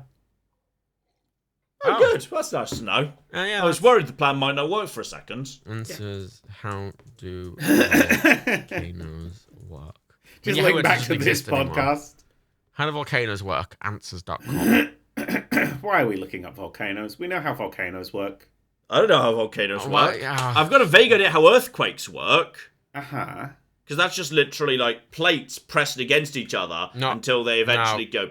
No, earthquakes can be formed by any type of movement by plates. It can be formed by plates moving away from each other, in fact. But I'm not 100% sure, like, how that. I mean, like, is a volcano there's already lava underground, but if you squish it together, is a volcano like when a volcano erupts? Is that like squeezing a spot? John, yes. I learned about this in fucking secondary school level geography. Like, what the. I will say, this isn't like fucking engines. And it must have been pretty early on because you dropped out at school so young it would be illegal these days. Exactly, and John's not joking either. And this is so you should know this, John. I would say it is like squeezing a spot if underneath your face was a constantly shifting sea of spot goo. Also known as blood. Oh, we fucking looped I'm not it actually back. sure what the stuff inside spots is, so that may or may According not to be Matt, the there case. it's blood. So Matt No. needs to go to the fucking hospital immediately. Sorry, blood blister boy, coming over here telling me to go to the hospital. I'm telling you, your blood's not white, you fucking idiot. What blood's What white? is the stuff inside spots? Oh my god, it's very. What are you asking? What's the white stuff inside Spot? Just Yeah. goo in it. It's just a protective-y goo sort of thing. Why are my spots trying to protect the... What are they protecting? Is my face being protected from the spot? Is the spot being protected from my face? What's tell you what. protecting who here? I'll tell you I feel what. like it's just like we built... Someone's come in and built a wall between me and Matt, and I appreciate it because it's Matt, but I don't understand what the purpose of the wall is. It's part of the... fine, whatever. Yeah, it's like a healing-y sort of thing. It's like, it's... fuck it. It's goo in it. It's sauce. I feel like you've got no fucking clue either. It's just a feeling. Like so many of these conversations we have. I don't know something. They're like, John doesn't know anything. And I say, okay, explain it to me. And you have no fucking clue either. John, I ain't got fucking Scooby. I just assume it's like to just sort of like marinara sauce or something. Not marinara, I meant to say carbonara. If it's red, it's marinara. It's just a little of carbonara Now that sauce. would explain why there can be different colours, yeah. And why sometimes it's got bacon in it. This explains Matt's problem. Wrong sauce. Yeah.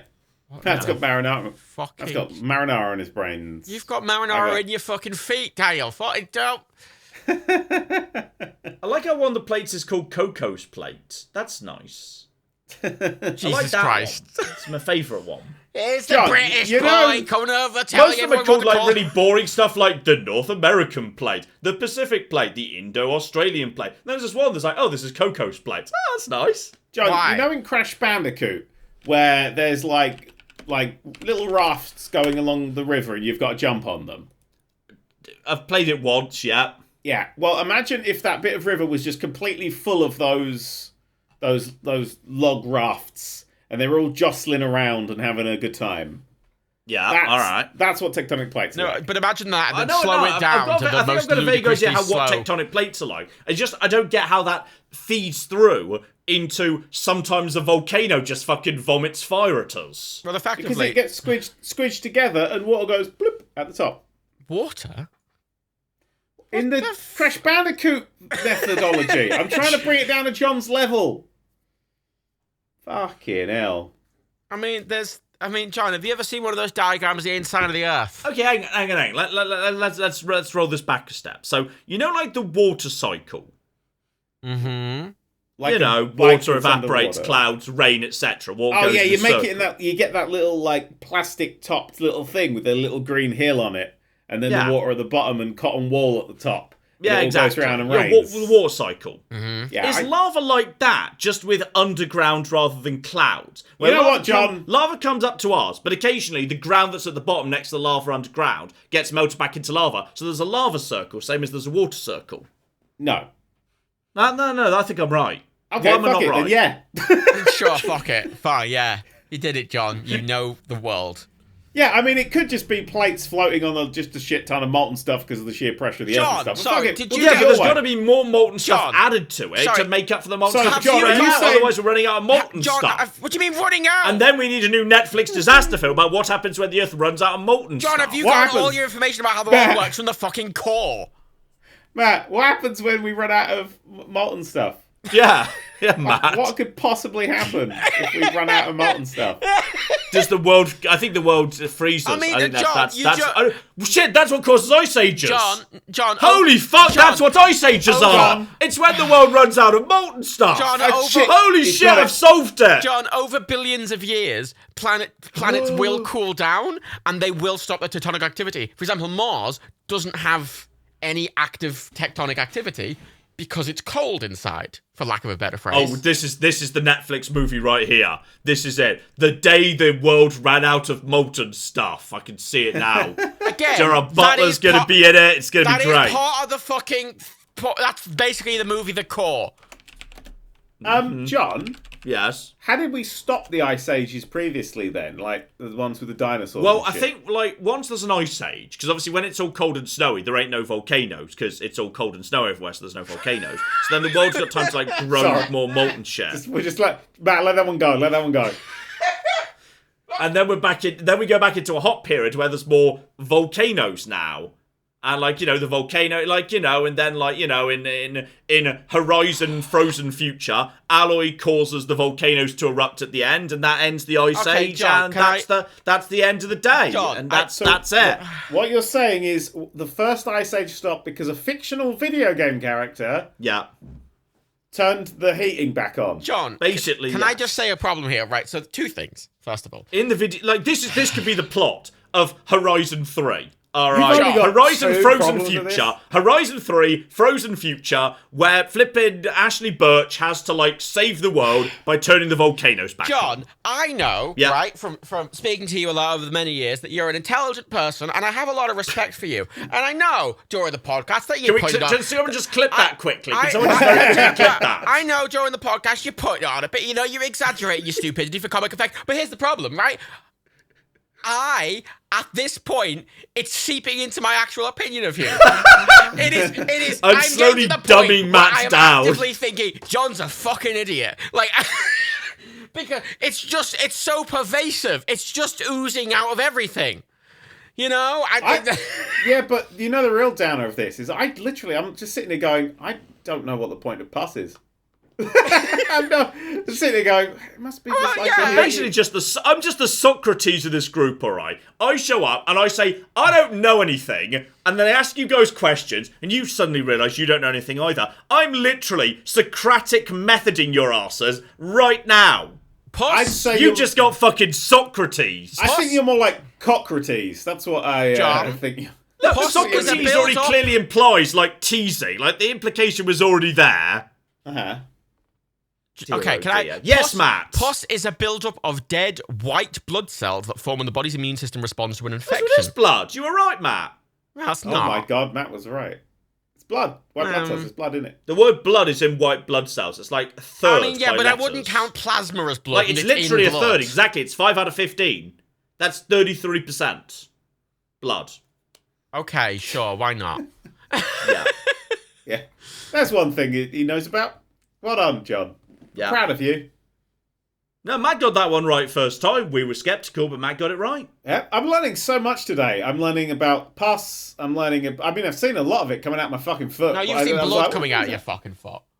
Yeah, that's the red one. That's the other source. I got pus in the toe fell off, but it looks alright. It looks like it's just a big burn on there now. It's fine. all I can see in my head is the image of you sat on the floor in your kitchen, looking exhausted with your leg up and go, oh. As just blood splurts out and you go, oh, that's what's supposed to happen.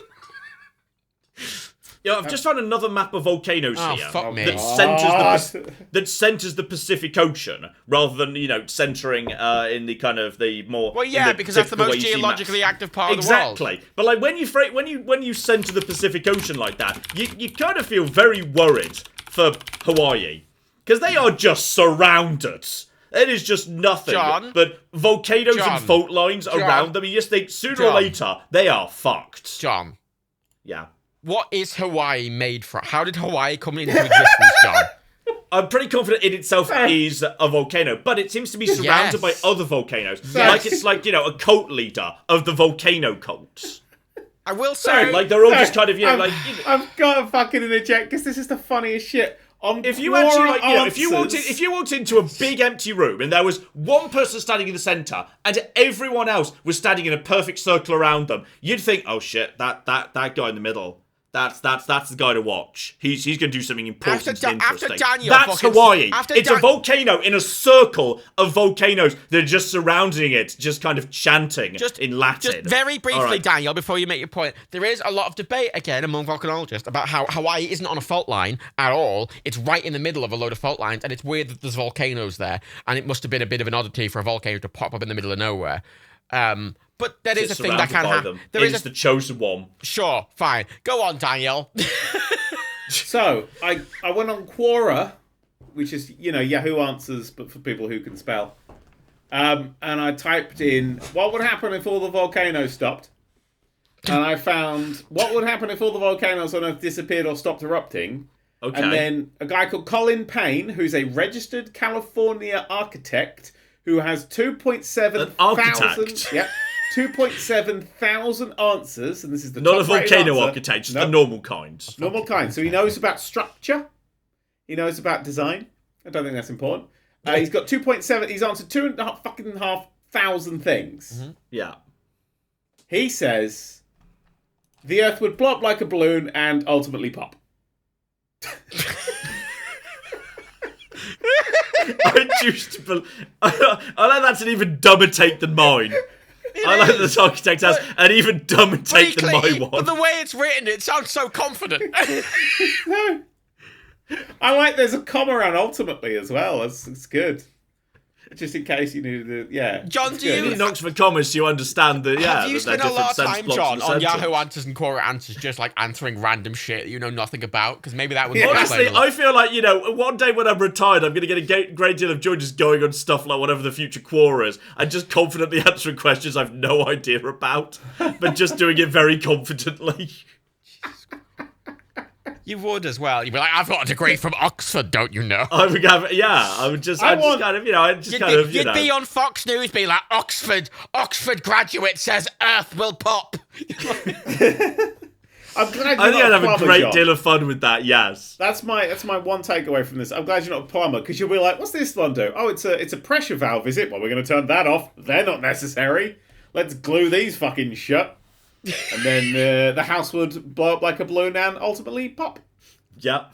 I mean, that is what happened to my radiator. That is what happened to my radiator. After all. Shit! Yeah, tell the story of your radiator. It's a good story. I don't think it's that interesting a story. It's a good story, though. I don't know. It's kind of a crossover between a volcano story and a plumbing story. It is. It segues really nicely into what we were just discussing. Yeah, it's a really localized 2012. Well, no, I have a really tiny volcano occurred in Matt's flat. I'm in my fucking kitchen, right? Why do I smell smoke? Oh, it must be the smoked tofu I made. Oh no, it's not. There's molten metal coming out of the thing onto the wooden floor, and it's burning the wooden floor. And now I have a pile of molten metal. That's the story. How long does molten metal just take to cool on its own? Depends on how hard it is. Obviously.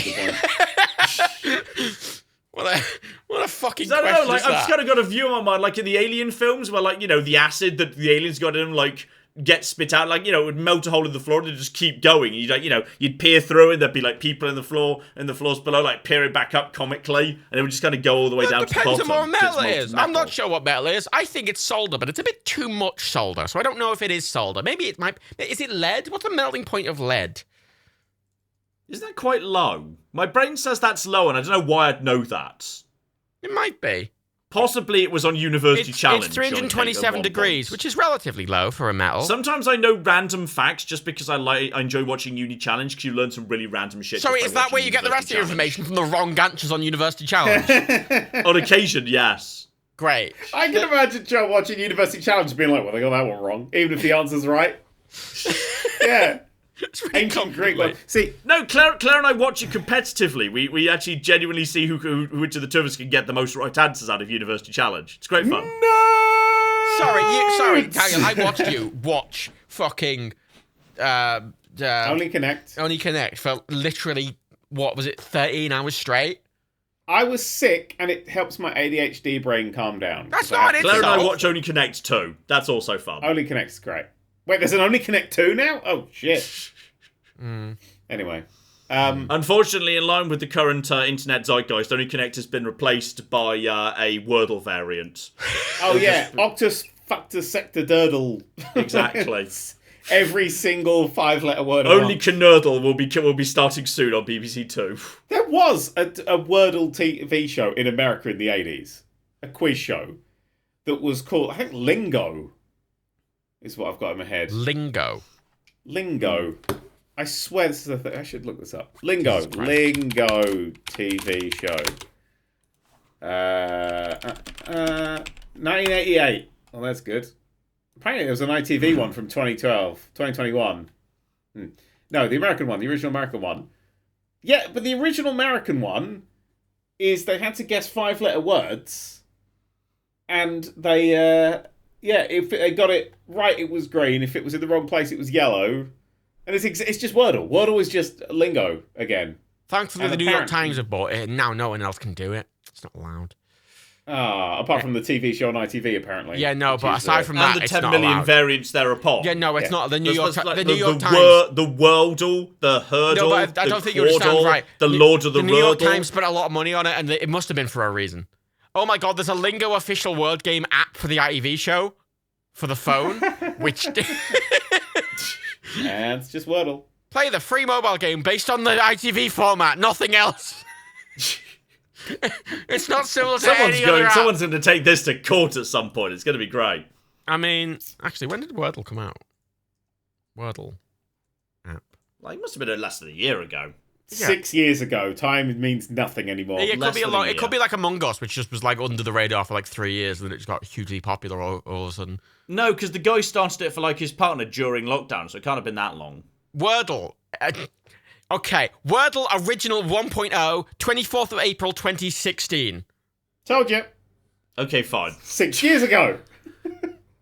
There was it was updated in 2016, and there was a huge gap, and then it was updated again in 2022.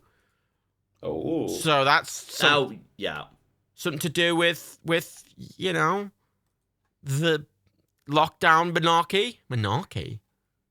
Fuck it. You get the point. And the Lingo app was made in 2021, so it has copied Wordle. Formally, that's how it works. Yeah, but Lingo, the American TV show, was from 1988. Oh, everything's copy of a copy, isn't it? Oh, fucking modern things these days. It's all just fucking back in my day. That's the old. Yeah, why can't we all just play catchphrase and going for gold? Oh, God. Oh, fucking Taskmaster's back, though. Oh, shit, I haven't seen the new episode. I'm rewatching New Zealand. Have you seen that Taskmaster's launched their own subscription service? What? No, what? They've got an app. I know that. Yeah, no, they've launched a subscription service. It's just got Taskmaster on it. On what? Just an online internet Taskmaster Super Max or something. Is that the name? Wait.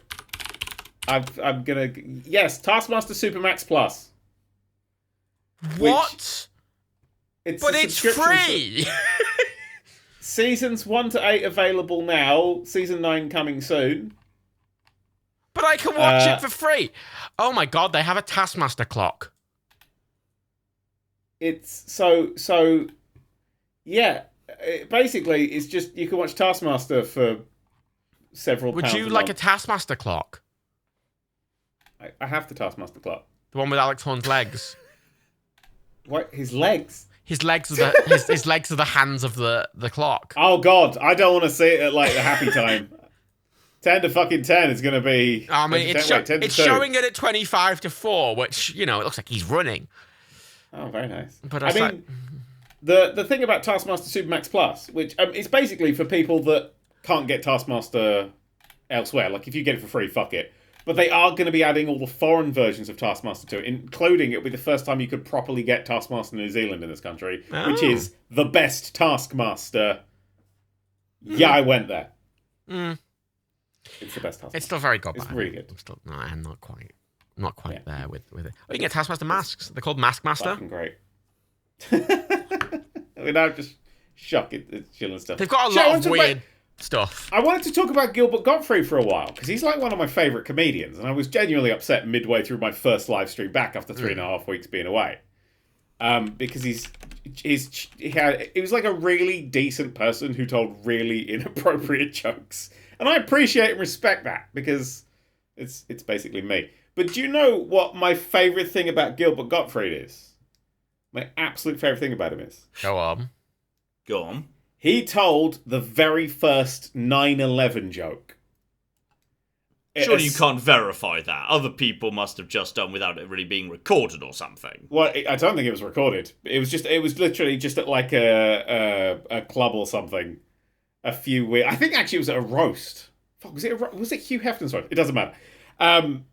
He did it on September 29th, 2001. So you're telling me... So he not have been the first. People outside of no America would have been doing jokes. No, like, yeah, the first professional comedian to do a 9/11 joke. Outside of America, lots of people would have done it faster than that. I don't think so, because do you not fucking remember that time?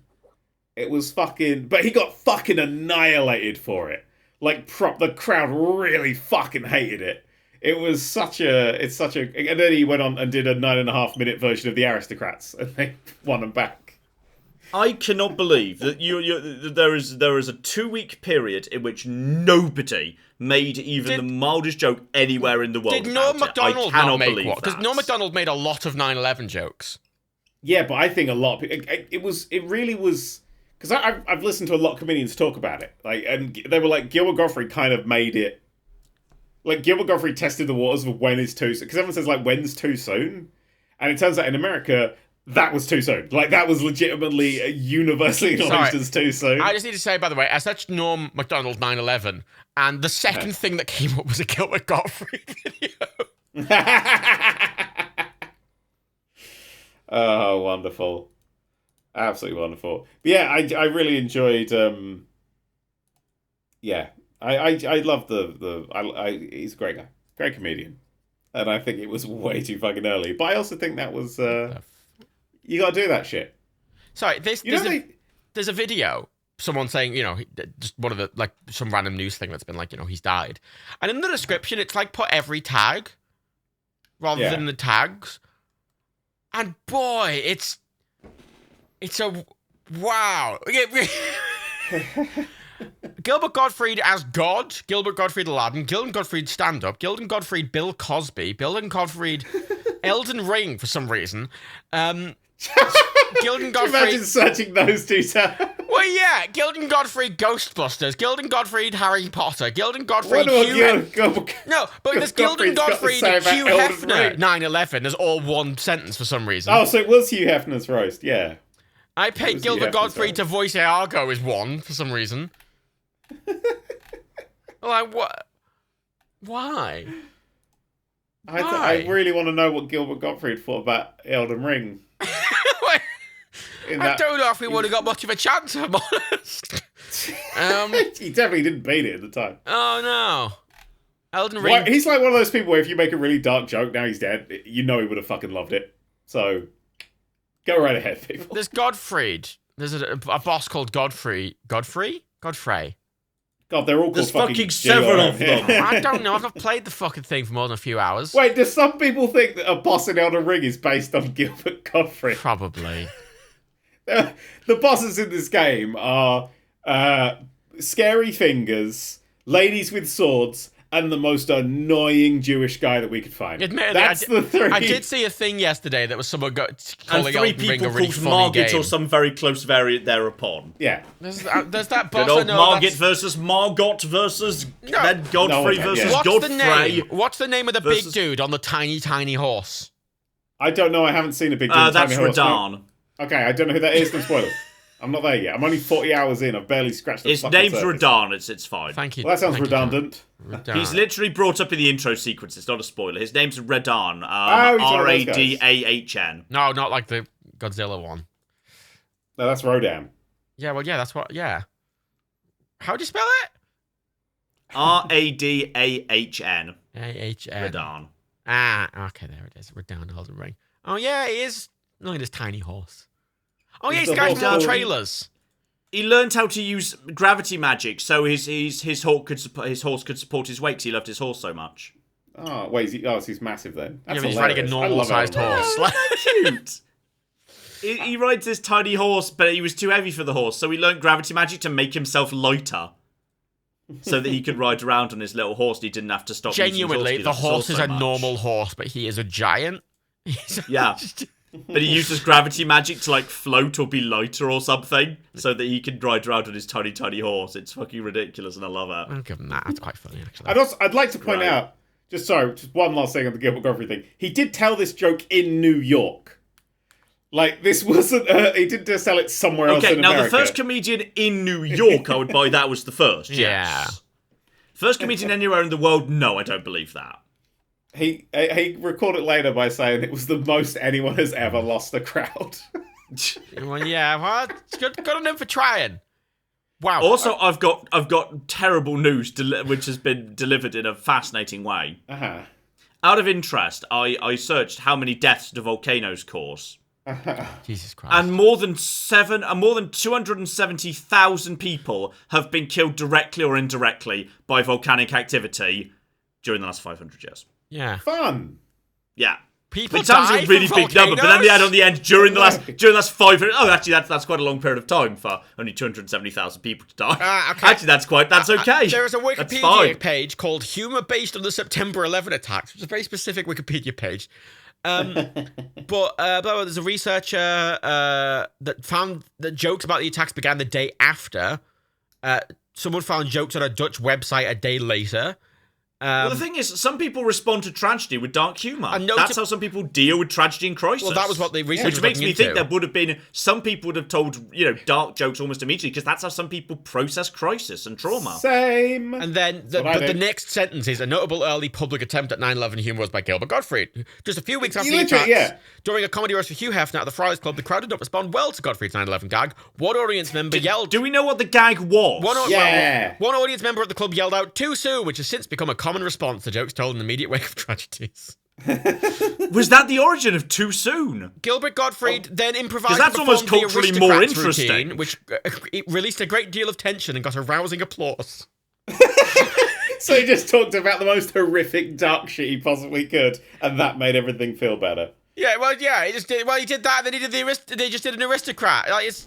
Yeah. What? Honestly, I think if that was the, literally the origin of the expression "too soon to respond to jokes delivered after an event," that's almost culturally more interesting than the joke itself. I agree with that. I find that more interesting. Right, Do you want to hear the joke? Yeah. Do we? Are we sure? It's not bad. Like, it's... Cover your ears if this might upset you. Go on. Shall I do a Gilbert Gottfried? How do you... Gilbert Gottfried, somebody I'd love to be able to impersonate, but there's literally no one else. I wouldn't try. I think that's not going to fly. I have to catch a flight!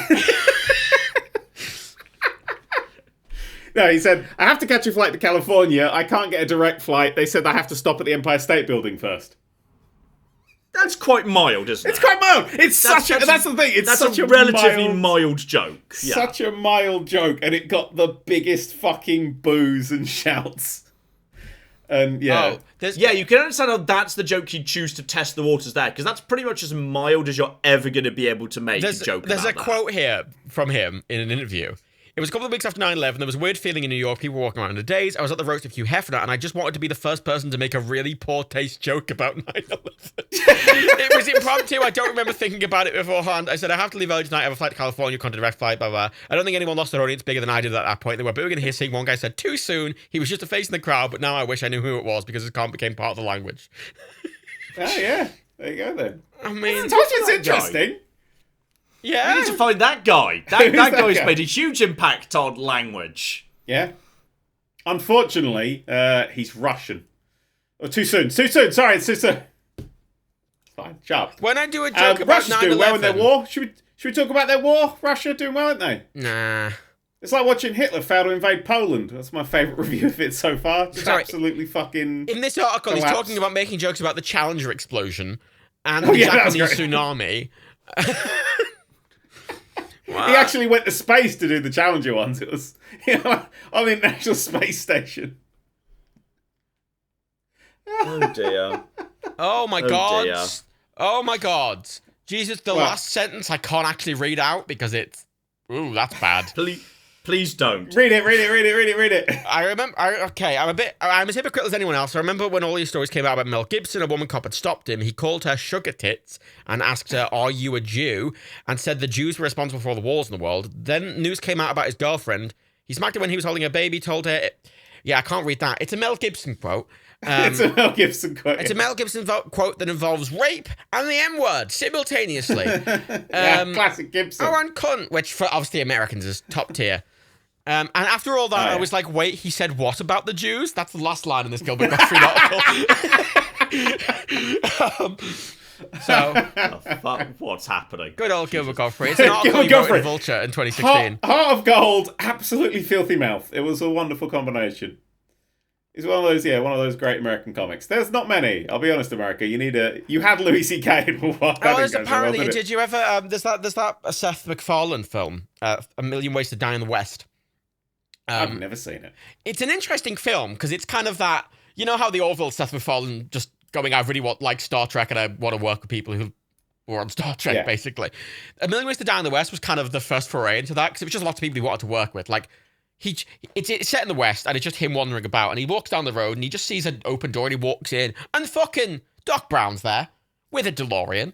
And he's like, and he just wanted to do a scene with him, and the DeLorean in it is his. It's Seth MacFarlane's own one, because he's a massive nerd. But the reason I bring it up is because Gilbert Gottfried's in it, and he plays Abe Lincoln.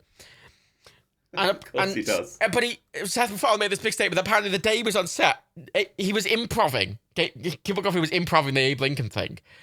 And apparently it took the whole day to do this one scene because he kept making the entire cast laugh, and they had to keep redoing takes, which is top notch. Have you ever seen? There was a Netflix show. It's kind of insufferable. I'm not a big roasts fan. It's kind of insufferable. They did a historical roasts where they basically roasted famous people in history. Sort of, it's a bit easy, to be honest. You could roast most people in history just by judging them by modern standards fairly easily. Okay, it's a bit of a soft target. So Gilbert Gottfried played Hitler on the roast of Anne Frank. Jesus. John hits a limit there. But there's a wonderful line. You'll never see Gilbert Gottfried laugh harder when Anne Frank gets onto the stage and says that you can tell we absolutely thrashed Hitler because he's currently being played by the loudest, most obnoxious Jew we could find. It's always been my way of describing Gilbert Gottfried. That's nice, at least. Yes, that's nice. John's hit a limit here. John's in his head going, cut all this. Gonna cut all this. I mean, John, man, take out about half of this. John was talking earlier about sensitivity training, and here we are. Dear. There's that brilliant. I can't remember what it. I think it was on his. I don't know if it was. Norm Macdonald did that brilliant joke where he'd like bring up 9/11. He'd make the other person laugh about it. Yeah. And he'd be like, "Why are you laughing about 9/11? Why are you?" And then they'd awkwardly try and like go, "Well, actually, I'm not laughing." He'd keep pushing it. Have you seen Stuart Lee's opening 9/11 bit? Oh no. It's incredible. He comes out with some music on, and he gets people up on stage, and he's all dancing. He's having a good time. He gives them party poppers, and he counts them down, and they all pop it over him. And he's like, eh, and he's got like, he's covered in all the party popper stuff. And then he just kind of gets the mic and goes, on September 11th, 2001, and he's just covered in all this fucking confetti and shit. I mean, that's basic. I mean, one of my favourite jokes you've ever That's done. a good total inversion of expectation. Well, no, fine. it's I remember the video we recorded with Jay, and it's the I'm fine. Like, I think that is the funniest joke I've ever done. It is, and it's that kind of just like stark contrast, which is really funny. The what made that joke is the awkward pause going straight into the exact same celebratory music after Jay goes, I'm not. Kid was the funniest fucking thing. Absolutely loved him. Beautiful. But like, I love comedy like that. So, I remember I was in New York once in my life, and it was on the 10th anniversary of 9/11. Oh, fun. Yeah. I'll tell you when you were in New York then. It's 2011. Yeah, wow, what a... that story checks out, yeah. Also, the UN happened to be in session the week I was there. It was a busy city. Wow. Yeah, I couldn't get around. It was very hard. Most things were closed. I thought you were saying it was busy for you there, like you were asked to speak at the UN. No, it was just like, because everyone's on edge, and every world leader's fucking there. And like, I feel like if you're in the UK, people in the UK, for all the faults I have about Britain, which are many, yeah. UK comedy rising by the day. Yeah, but UK comedy's quite funny. Like anything that ever happens, someone's joking about it immediately. Yeah. Yes. And I think you have to these days just to get ahead of social media. Yeah, but fuck me. In America, I just remember being there, and not a single it was like the most reverent. Everyone had a fucking American flag on the thing, and they were on the fucking hearts. And I'm like, gee, it's just exhausting. It's just, so like, even 10 years later, so him doing that joke fucking like over 2 weeks, fucking else, why he didn't get murdered? What's wild of us about it? He won the country back. He won the back, like the crowd. Sorry, not the country. The country hated him for a while, but he won the crowd back by just telling them an even worse joke. Yeah, but it wasn't at their expense, which is America. Yeah, it was. This podcast, by the way, is going to be called 9/11 jokes, and I'm just excited for that. No, it's not. It's going to be a volcano-related joke. It's going to be We're going to focus on the volcano business. 9/11 How jokes. about both in the same thing? What if 9/11 wasn't a volcano instead? What if 9/11 was just a big volcano? The Taliban orchestrated a big just volcano. Just going to be a volcano park. It was an inside job. George Bush, right? He filled that volcano with cement, he did. He filled all the volcano. Volcano's got can in it. See, that's an easy pun in there somewhere. Easy pun. So Bush did a volcano. It's like Populous the beginning, where you could just summon a volcano in the middle of the city. So something I quite like about these podcasts is, clearly, in the past several years, me and Daniel have definitely checked out of giving a fuck. But John definitely hasn't. And whenever we do, John's like, no, don't do that. Just cancel me, I'm tired. I want to be like J.K. Rowling, who no one listens to and doesn't have a job anymore. Like, she doesn't have a job anymore because fucking Fantastic Beasts has gone up the Swanee, innit? Yay, but look at all those cancelled people who you never hear from anymore. I've not heard from Elon Musk or J.K. Rowling or all of these people who don't shut the absolute I didn't hear anything about Elon Musk yesterday. Not a thing. He wasn't on every front page. Not on every front page at all. About that little nerdy cunt. No. And his fucking... Oh, careful, hang on. He might try and buy the podcast off us if we're insulting too much. But how much? You know what? I'd consider it. 50p. I'll take it. Maybe not. I'll take it for a dairy egg. Cadbury's milk. The nice thing about people who are that rich is they're probably completely lost track with what things are supposed to cost. So we could probably get 100 million. Because I think that's pocket change. If you're listening, Elon... we'll take it. 100 million each of the share. We'll share it. Fuck it. Yeah, 100 million each. Like, we're not greedy. Okay. Yeah. We'll take 33 million each. 100 million each, right. 33 million each. You know what I like about that? We have the rich celebrities have listened to the podcast before. Yeah. Yeah, if you're listening, I don't know, fucking Dwayne The Rock Johnson, if you're listening, let Elon know. You're all together. You all know each other. Sarah Michelle Gellar, if you're listening, let Elon know. I want to put. I said chat. And for everyone else who's on Patreon or whatever, don't worry. Starting next month, we'll start the Dogcast or something.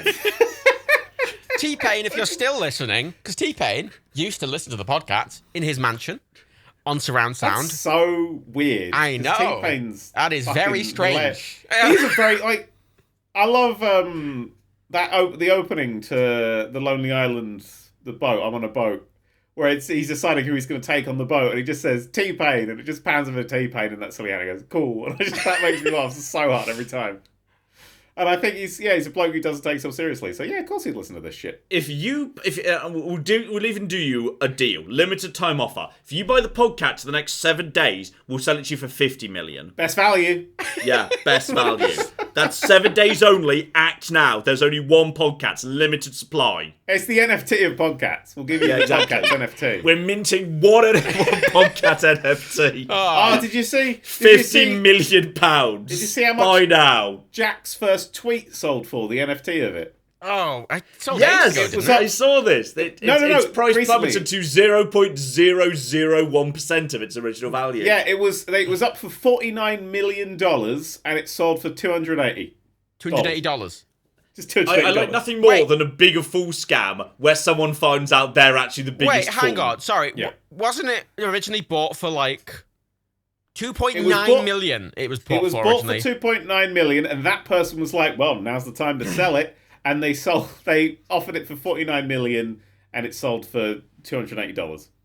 I love nothing more than people realising they were the biggest fool after all. It's the best thing. It wasn't $280. There is nothing better than someone thinking, oh, I'm getting into the pyramid nice and early, and realising, oh shit, wait, no. I will say, it was... it turns out I'm the sucker who's left with nothing. It wasn't $280, it was $6,800, which is still...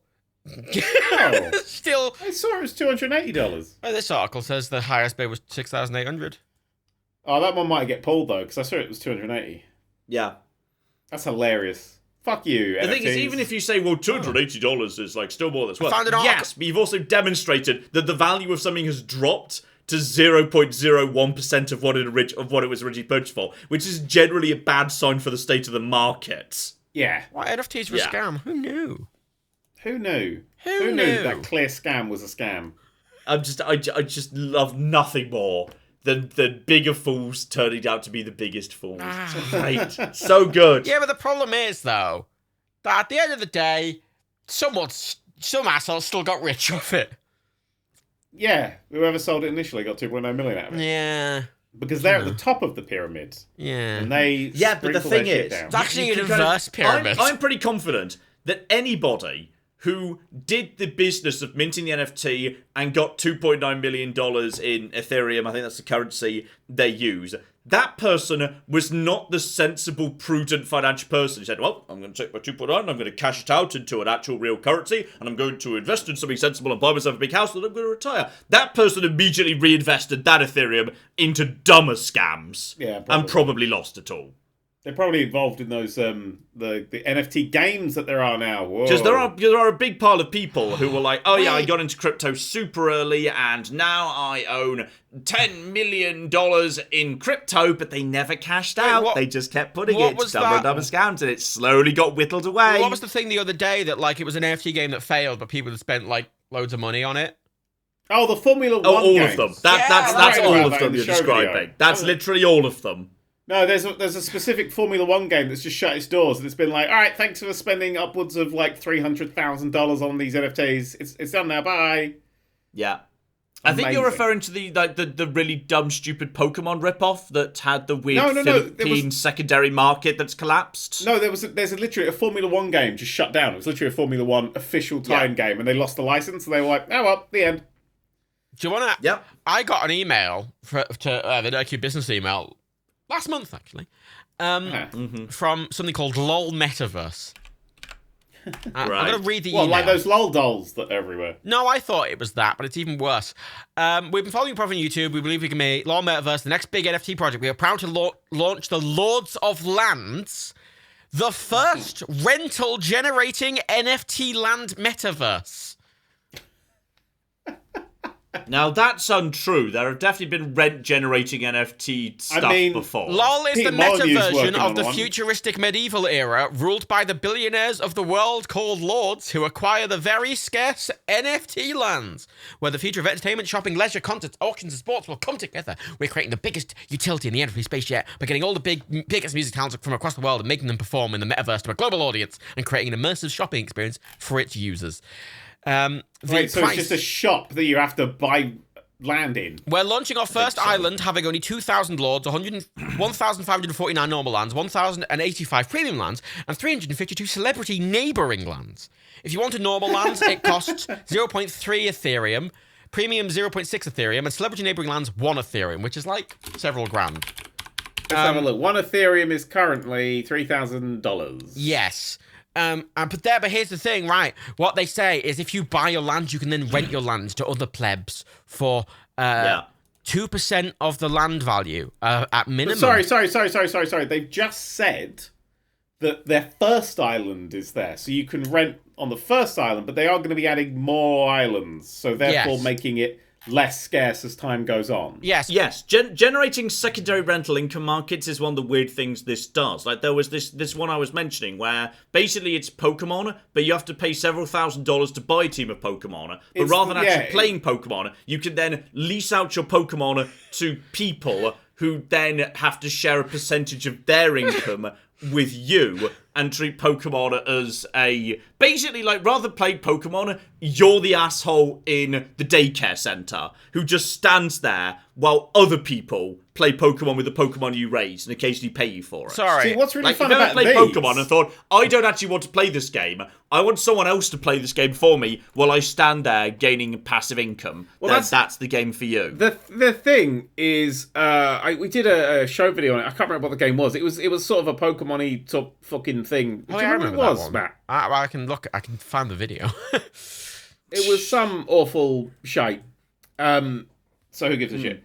But it was when I looked into it more after I'd recorded the video, irritatingly, I found out that basically the game's really popular in places like the Philippines. Yes, the Philippines create secondary markets because even the tiniest slither of that they can generate there of Ethereum is in local purchasing power not terrible. Yeah. So it weirdly, like, these games have just in a matter of weeks created what feels like a very nightmarish dystopian scenario where rich people in America have become landlords to giant numbers of people in the Philippines who are desperately trying to make a living by playing a game that's not fun for 8 hours a day. Yeah, and also which feels like some form of, real Black Mirror episode. Like, yeah, because it just developed organically. You have to spend hundreds of dollars to buy into these games, and the longer it goes, the less likely you are to get that money back. This just kind of feels like the sort of thing Charlie Brooker just kind of tossed out and said, "No, that's too dumb. That couldn't happen." Yeah, Axie Infinity. How would there ever develop a market where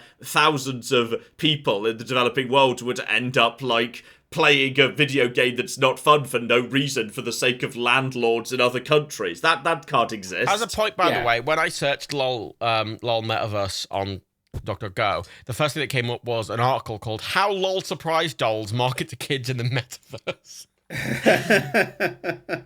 And then I found the actual Told you, website those fucking surprise dolls are everywhere, man. Oh god, there's one. Wow, total supply, tokenomics. There's only 1 trillion tokens allowed. No.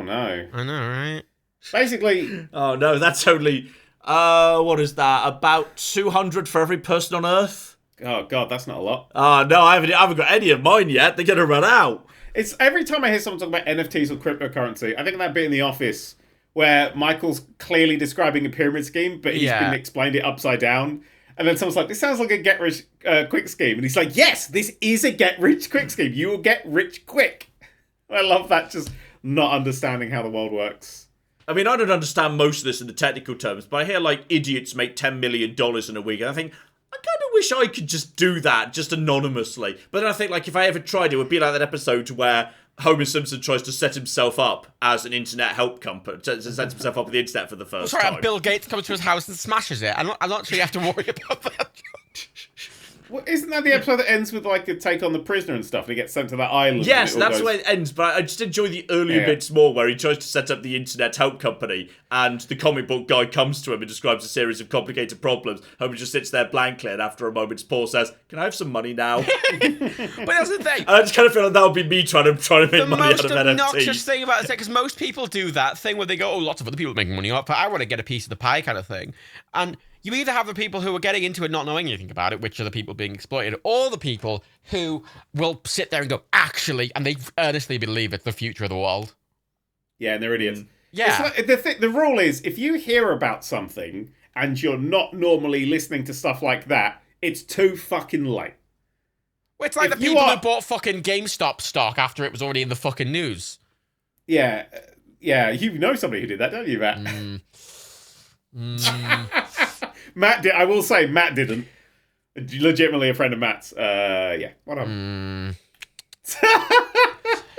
Stupid! It's stupid! Get into it. He lives in a box now. Oh, just stupid. I'm sorry, I've got the fucking stupid Axie Infinity guide open as well. It's a long... How do I compute my starting cost for Axie Infinity? Yeah, that's the dumb, incredibly boring Pokemon ripoff. Yeah, so you've got a choice with these NFT games and stuff. Either you can play a game for fun, or you can play a game that's not fun for a very small amount of money. Sorry, this game markets it as a free-to-play game. Potentially, the thing is, you will also lose money if you get in too late. You won't make your initial investment back. Because it can't come back, because that's how these systems work. There's no way that a system like this could actually be supported long term. You can't generate infinite money from nothing forever. Yes, these are people who are playing games for 8 hours a day in the hope that they will go on to make a profit. And I don't know, I've been looking into this. And there is actually an alternative economic system where you can do something for 8 hours a day and much more reliably end up with some money at the end of it. Yeah. It's called a job. Yes. And there's a few of them. The fun thing is, in places like the Philippines and the places that these games are specifically targeting, there aren't many jobs. Yes. And so this is basically these really rich folk. What they're doing is they're taking massive advantage of severely low cost of living. Yeah, and that's what they're doing. Low employment opportunities, yes. And so those places will never grow or advance or move anywhere because people are just trying to survive, and they're taking advantage of that to make a bit of profit for themselves. So they're all cunts, is what I'm trying to say. Yes, they are basically locking up people into economically not productive activities. Nothing gets produced. You just spend money on your internet connection, your mobile phone tariffs, and all that kind of shit that you'll need. We're getting into an angry lefty podcast here. Any moment we'll start going on about property. After all, property's not productive. Why would you ever want in a country to have money locked up in property? Property's never going to produce any economic value. I'm just saying, fuck it's just landlords, a bubble. All right, I'm just saying. Nationalise all the houses. Years ago. Get out the guillotines.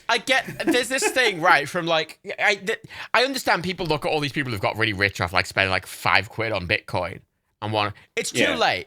It's too late.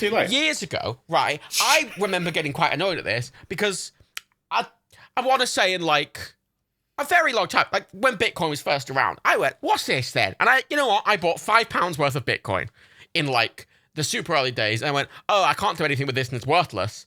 Then I forgot about it. Oh no, and now you're a fucking billionaire. No, but that's the thing. It was on a hard drive, which at some point I wiped because I went, who gives a fuck? And if I hadn't wiped it, I would actually be a millionaire. And you know what? That stings a little bit, but it's too late. But I've got...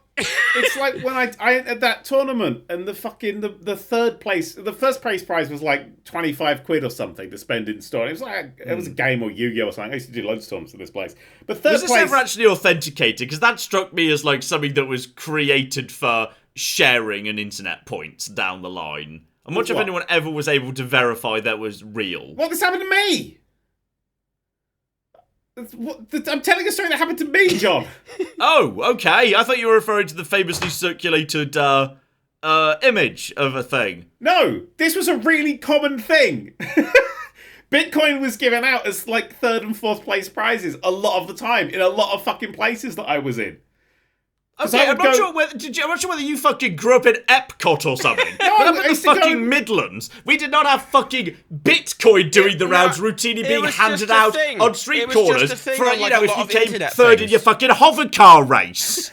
Alright, because I grew up in the middle of fucking nowhere, where we were fucking crippled by the coal pits closing. I was talking about this the other day. I used to go to an internet cafe that still has the website from when I went there, which I love, and it's got like you can play the latest games like Star Wars Battlefront 2, like the original fucking Star Wars Battlefront 2.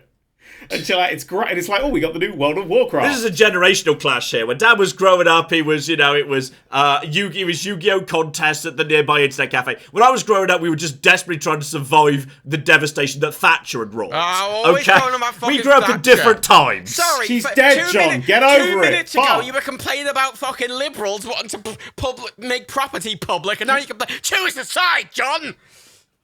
Wait, everyone hates Thatcher. Fuck Thatcher. Yeah, fuck Thatcher.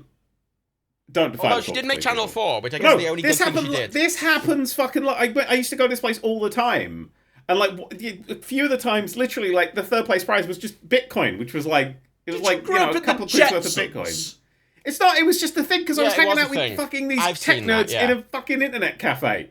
This was everywhere. Yeah, I've seen that kind of stuff. And it would they would have a tournament every weekend in different games and stuff, and I would always enter because it was something nice to do for like a pound. Post-coal mine closing Midlands town didn't have a fucking internet cafe. Wasn't there this period of time where like some Domino's, like ages ago, it was like Domino's are accepting crypto now for pizzas, and like people are like, well, that's all I can do with it. I better spend my 20 Bitcoin on a single pizza, and then they're just fucking kicking themselves now.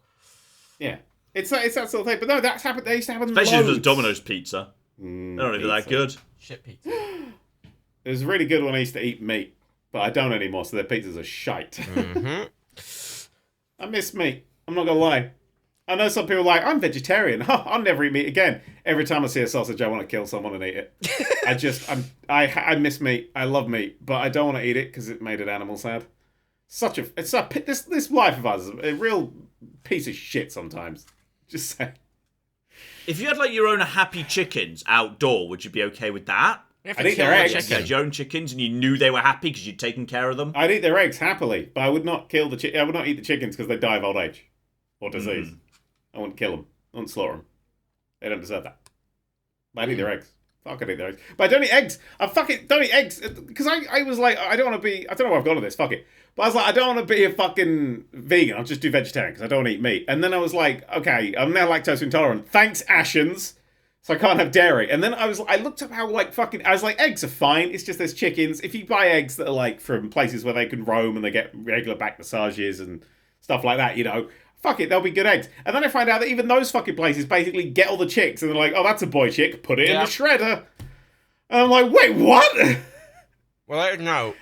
I'm like, chicks are literally the most fucking adorable creature on this fucking planet. And you shred them in an industrial shredder. You shred babies so we can eat fucking eggs. I'm not eating fucking eggs anymore. By the way, related note, I'm right now eating non-vegan chocolates. Nice. Purely. No. Because a PR company sent them. Whoa, did they not send them to me? Well, no, because everything comes to my house. That was fast. Like, we'd only just started this conversation, and within minutes, the boxes at Matt's stores like, please stop talking about the chicken shredding. Everything comes to mind, right? And we will send you chocolate if you just stop talking about the small amount of chicks we shred on an annual basis. You can't eat dairy chocolate, and Rebecca won't, so fuck it, I'm eating them. I'm vegan, see but how many fuck chicks it. How many chicks are shredded? Please no pictures. Oh, here's the fucking liberal coming out. Oh, here he is. In the United States, 300 million male chicks are culled every year. You know, I got mocked when I was 12 for doing this shit, but here he is. Here's John. I didn't mock you when you were 12. I didn't know you when you were 12. In the people. United Kingdom, 30 to 40 million male chicks are culled annually.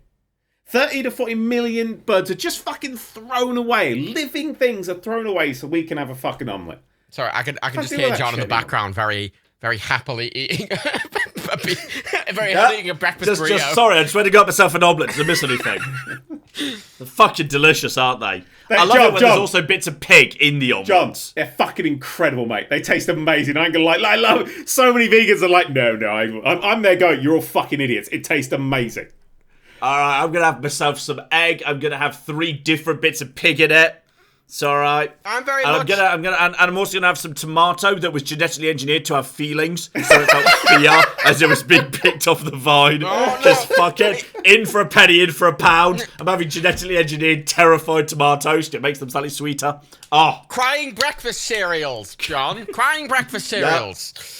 Crying Breakfast Friends is a Steven Universe TV show. That's what I'm thinking of. I'm thinking of Crying Breakfast Friends. That's what I'm thinking of. There were some little mushrooms by the side that when I was cutting them up, I took them outside to show them to the other mushrooms. Crying Breakfast Friends has a crying apple, a crying carton of milk, which, you know, it feels appropriate. I have a Crying Breakfast Friends t-shirt. A crying waffle, and last but not least, a crying croissant.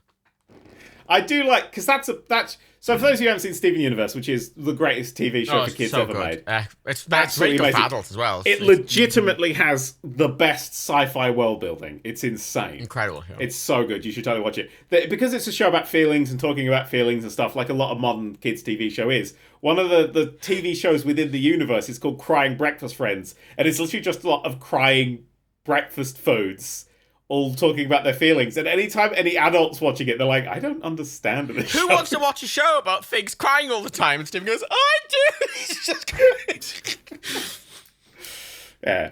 Anyway. I'm not sure that would put me off eating them, though. I'd say the one thing that would put me off breakfast product would be if every time you were to drink milk, the milk were to produce the noise of a cow that's getting a bit into being milked, like suspiciously so.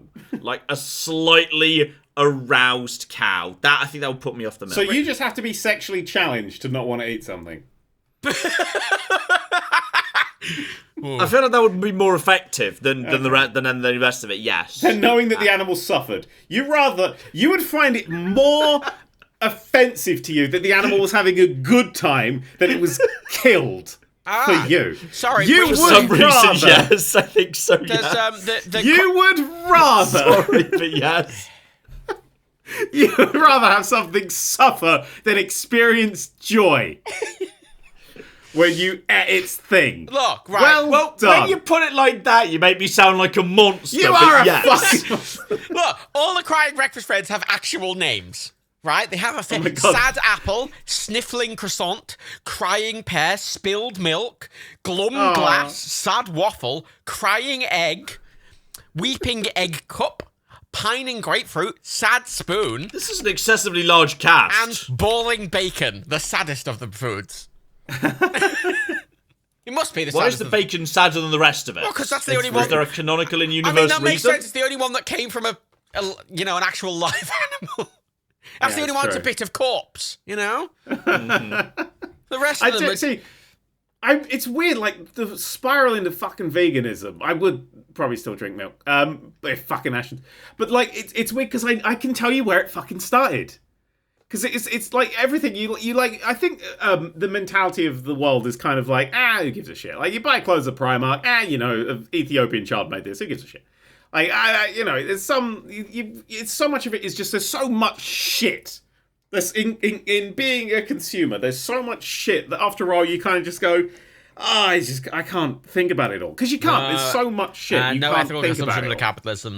That's I was literally about to say where you're going towards is no ethical consumption of capitalism. Yes. Yeah, that's the thing. But what I hit a point, and I'll tell you what that fucking point was. It was pate. Because pate is fucking amazing, right? And I'm eating some pate one day. I'm like, fucking pate. Look at me eating this pate on a bit of fresh bread. I'm a fucking king. I'm having a great time. And then I went, I don't know how they make pate. Let's look it up. And I'm like, oh, you literally torture an animal for its entire life. Like, you fuck it up. Like, it was just the most horrible thing. And I was like, I can't eat that anymore. And it was about 5 years ago, and now I don't eat meat. Yeah, but this is the thing, right? And this is what makes that fucking Clarkson's Farm bit so frustrating. Yeah. Where he's, like, crying, and it's like, he's having to, like, deal with it in a direct way that most people don't think about, and then he just makes a joke and walks away, and I'm like, oh. Yeah, because the problem is men, and they can't be seen to have made a mistake or be weak. The bastards. Yeah, John. John, you're the man here. This feels like an attack on John, mainly. See, the thing is, right, I don't mind... No, I agree with the specific types of food that are basically just created by torture, like foie gras. Like, absolutely, we do not have that in this house. Yeah. Absolutely. Yeah, but I see, that's the thing, is I'm not like someone going like, and you have to be like me. Like, this is just how I deal with this shit. Like, this is the lines that I've fucking drawn. And I'm like, I think... especially like this generation, I think we're really pushing towards a lot more of this fucking ethical shit. And that's really nice. It makes me fucking happy. Anytime I buy something vegan and the package isn't recycling, I'm like, what the fuck are you playing? It's like you're supposed to be the good guys. But I don't know. I like this sort of this push towards let's have things that are, in the UK. Nice. I'm gonna eat my meat, but I'm gonna spend more to make sure the meat had, to the greatest degree possible, a pretty decent life before it was meat. Well, yeah. And I'm gonna say that if I didn't do that, and absolutely no one did that, well, I'm sorry, but we don't need several 100 million pigs just snuffling around having a happy life, because if they just wouldn't exist at all. If it weren't for they were going to be eaten eventually. Well, I see it as a pretty symbiotic relationship. Sorry. I would fucking love it if there were 100 million pigs just snuffling around happily. You just walk in, having a dog walk, give me a couple of pigs. That'd be fucking amazing, John. What the fuck are you Pigs chatting about? So clever. Oh my god. Also, the brief point, which someone's going to mention in the comments, so let's just briefly acknowledge here. We are talking from a privileged position because we have money and can afford more ethical things, which a lot of people can't. I can afford to buy Beyond Burgers with my Tesco Club card. Well, actually, half the time I get them in Tesco, they are £2, not £5. Yeah. You buy them at Tesco. You do not buy them. £5 for 2 burgers. Get fucked. But hey, the McPlant's good though at McDonald's. I had one of those. Ooh, that's good. You had way more than one. Shut up. Actually, the day before I did that run when my foot exploded, I ate 2 McPlant meals. Yeah, and then I was so sick and tired. You had another 2. Which felt, you know what, out of every instance, right? There's many times where you've been tired in your life, and I've went, oh, he's being a bit overdramatic, you know? Oh, he's having...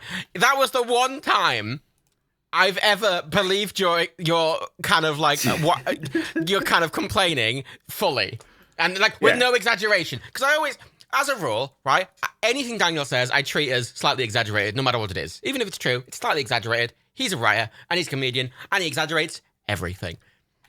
You know, I ran 70 miles. Not everything. Yeah, that's an exaggeration. And I take everything with a pinch of salt. But that was the one time, like, yeah, fair enough.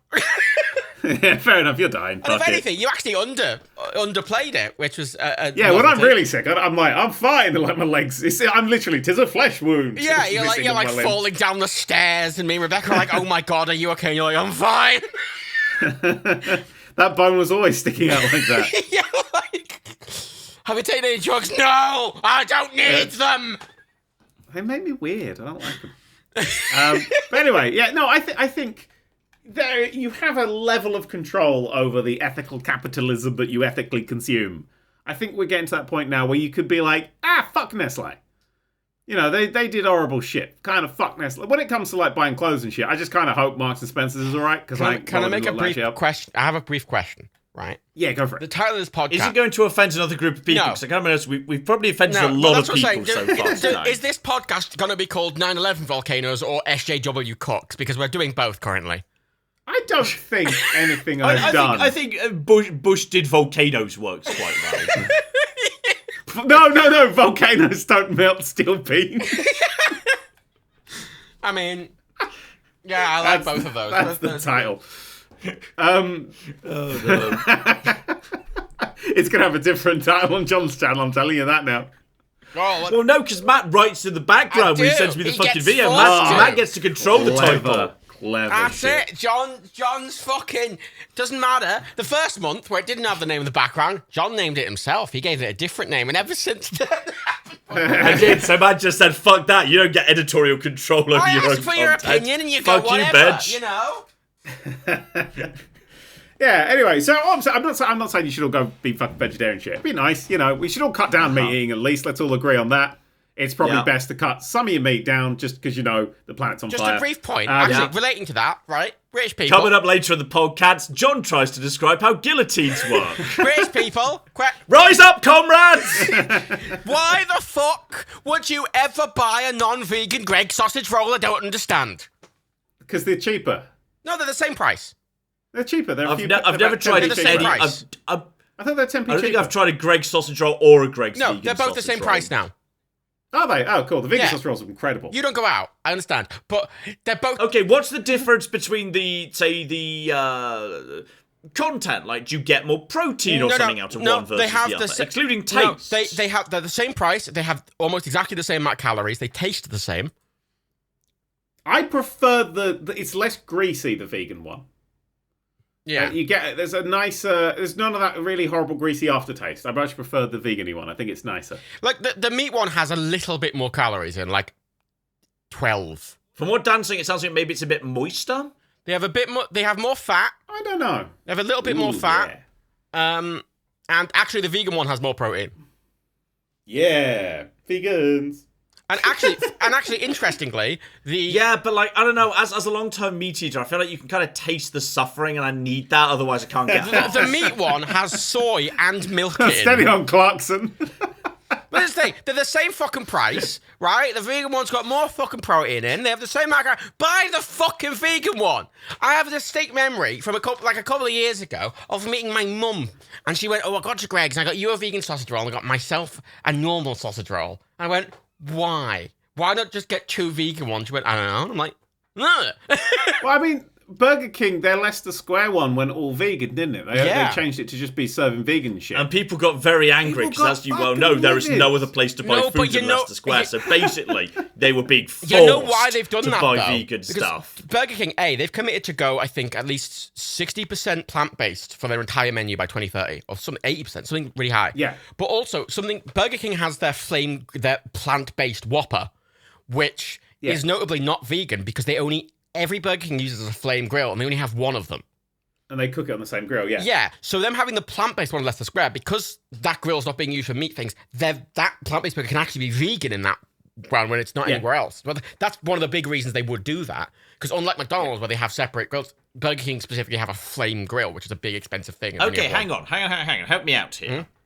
Mm-hmm. If your thing is, you just do not wish for an animal, you don't have, like, say, a religious... reason that beef may not touch your lips. This is purely a case of I do not want my consumption choices to lead to the death of an animal. Then why does it matter? No, that's that it's on the same grill. If you have, say, a religious reason that you cannot have a certain animal in your mouth at all, or I don't think you need a religious reason. But why just for ethical vegan consumption would that matter? Because I find it horrible. Like this bit of this was once an animal. I find that legitimately for a lot of things, right? It's kind of upsetting. Genuinely, right? That sort of cross contamination thing. Because I remember years and years and years ago, McDonald's when they started doing mozzarella sticks. Because I've been vegetarian for 15 years now, and there was nothing vegetarian. McDonald's started doing mozzarella sticks. It was like one of the few things that you could get anywhere that was vegetarian. But it wasn't vegetarian, technically, because they cooked it in the same fryer as they would cook other fried goods. And I sort of just dealt with that, because it doesn't taste like meat, it's got no meat in it. But they couldn't say it was vegetarian, because there's possible cross. It's the same with the plant-grilled Whopper. And I think the plant Whopper, they always mark it as this is good if you're trying to do flexitarianism, or if you don't really care. But because it's not completely separate, it's not technically 100% vegan, but it is in practice. But I don't want meat juice on my not meat boy. Yeah. But for some people, they don't care, and that's fine. Yeah. I'd rather them have it. Not your mum. But here's the thing, right? So if you go to like a Costa or something, they'll ask you if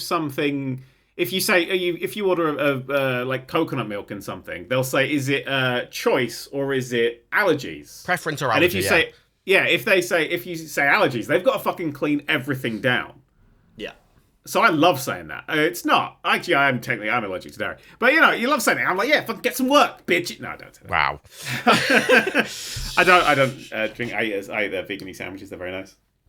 But that's kind of, there's definitely an allergy sort of thing. Because some people have meat allergies.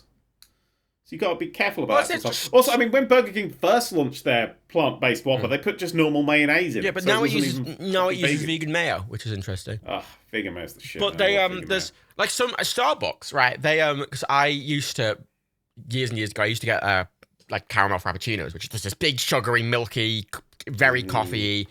It's just like all the sugar and caffeine you could ever want, ever. And I haven't really got them in ages, and I would have got one a couple of months ago. I got an oat milk one, and they were very good. They were like, hey, would you like cream on it? And we have a plant-based one if you prefer that over the normal one, because they don't assume you're vegan, but they do offer you the choice. Just it's like the preference, and they were like, oh, we have a vegan caramel drizzle if you prefer that, And I just, I don't know, that consciousness and everything is really nice to see. Yeah, everywhere. I think it definitely twisted in that way. I think even minor steps and stuff like people do. Like even John's got his I'm not eating this shit because the animal was basically tortured for it. Like everyone's got. I want my eggs to come from happy hens. I want my meat to come from animals who led a decent life. They got to have a nice little wander around outside. There'll be there's certain things which only exist because you basically stuff an animal full of so much feed that it suffers its entire life to generate foie gras or whatever. And I don't do that. Oh, I want my fish to be properly... Actually, that's sustainability rather than ethics. I want my fish to be caught in such a way as is not going to complete fish stocks, like line caught, not trailer caught. I'd say, but that's a sustainability issue. I definitely think that's an ethical thing. Wanting the planet to be sustainable is an ethical choice. You don't have to make it. Okay, ethics in the sense of the suffering of the fish. I don't know whether a fish suffers more or less because it's got a hook through its cheek as if it was caught in a massive ass net with all its friends. Probably if I had to choose one of them two, I'd want to be tight. Actually, I mean, either way, you're suffocating Matt, to death. But if Matt wasn't there, me and the rest of my friends being caught in a big net and dying that way would probably be a good way to go. So as long as Matt's not there, I don't want to be pressed up against. Have you ever I think it's Jackass 2? Steve-O puts a fish hook through his mouth. Oh no! And then they fish for sharks with him. That was it. That was Dad and Rebecca were stressed after the whole incident. They were like, you know what we're going to do? We're going to watch Jackass, and we're going to watch Steve-O put a fucking fish hook through his cheek. I like Jackass. I know. I'm just like, you're both like, we need to relax. Let's watch people torture themselves. But they consented to suffering horribly. I like Jackass. It's just interesting. Yeah. The trick is, I think this is probably if pigs ever achieve sentience, the big thing they're going to have to do is make sure we don't realise. Because otherwise, all of a sudden, the vegetarians got a fucking loophole. So because then some pigs can consent to being cold. Pigs are smarter than dogs. Yeah? Mm-hmm. That's their intelligence level. That was another one that made me go, wait, what the fuck? I thought these were idiots. Like a chicken's a fucking imbecile. But a pig, learning just how fucking smart and clever they are. You're like, why am I killing this thing for fun? I just did. Because it's delicious. John, it's fucking incredible. You get when we get the summer and it's barbecue season, and I'm like, I want to kill everybody in this fucking neighborhood. You know what's I wish I had that, because I don't ever get excited for fake meat, because I never ate meat. I've never eaten beef in my life. I've never even eaten the first time I tried a beef burgery type thing was at yours, Dad. It was a Beyond Burger. I've never eaten beef. So good. I've never eaten other. The only meat I've ever eaten is like maybe some bits of chicken and maybe ham. Do you need us to name animals that you could eat? That's it. I've never eaten fish. I've literally. So my baseline is I don't have that. So what did you have when you were a child before you were too young to make your own choices? Oh no, I was fussy. I didn't like meat any of that. How did you survive to like the age where you could make these choices? Barely. No, interestingly, my granddad, when he was vegetarian since the age of 10, and he was born in like 1915, which fuck me. Yeah, I know, right? Jeez, he saw a cow. I feel like that's one of those. Was that a choice or was that the British fucking him over? No. He was on my English side. He saw a cow get slaughtered at Liverpool docks, and it put him off for life, and he never ate meat again because he thought it was cruel. And that, doing that in the then, that's some commitment. Fuck me. I found it hard enough in the fucking 21st century. Yeah, I mean the thing is, like, if you go like vegan now, like, what I love most about it is every single fucking time you go to the shop, you are going to find new shit. Yeah, even at little shops. I love it in new shit. Little Sainsbury's, little Tesco's still have loads of vegan stuff now, which they never used to. The amount of just new shit that you can have, like, oh, what the fuck's this? It's like, because yesterday I had like this beef thing. It was awful, but I love trying new shit. If you could afford it, anyone listening, and you're in the UK, the vegan boxes are a good shout because you get to try a lot of vegan stuff. And I find about 50% of the stuff in those boxes is shit. But half the point is to find out what you're really selling it. No. There's this really expensive box. It's not that expensive. Most of it's awful. It's a tester box more than anything. The crisps that came with the most recent box. Oh, the paprika crisps. I mean, they were good. Yeah, amazing. Came with a lot of vegan chocolates. They taught me the love of vegan haggis crisps that they sell. Oh god, they're amazing. I eat a lot of them. I'm fat.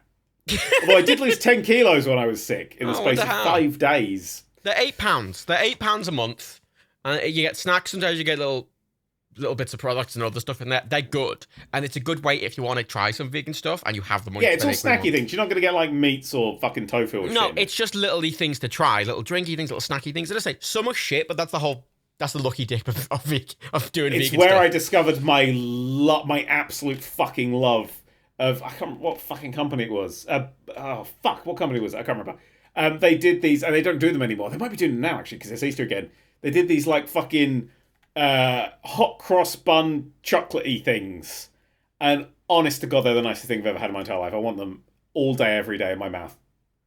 I could eat 1 million of them. I'm so hungry right now. Yeah. I need to go make a sausage sandwich after this.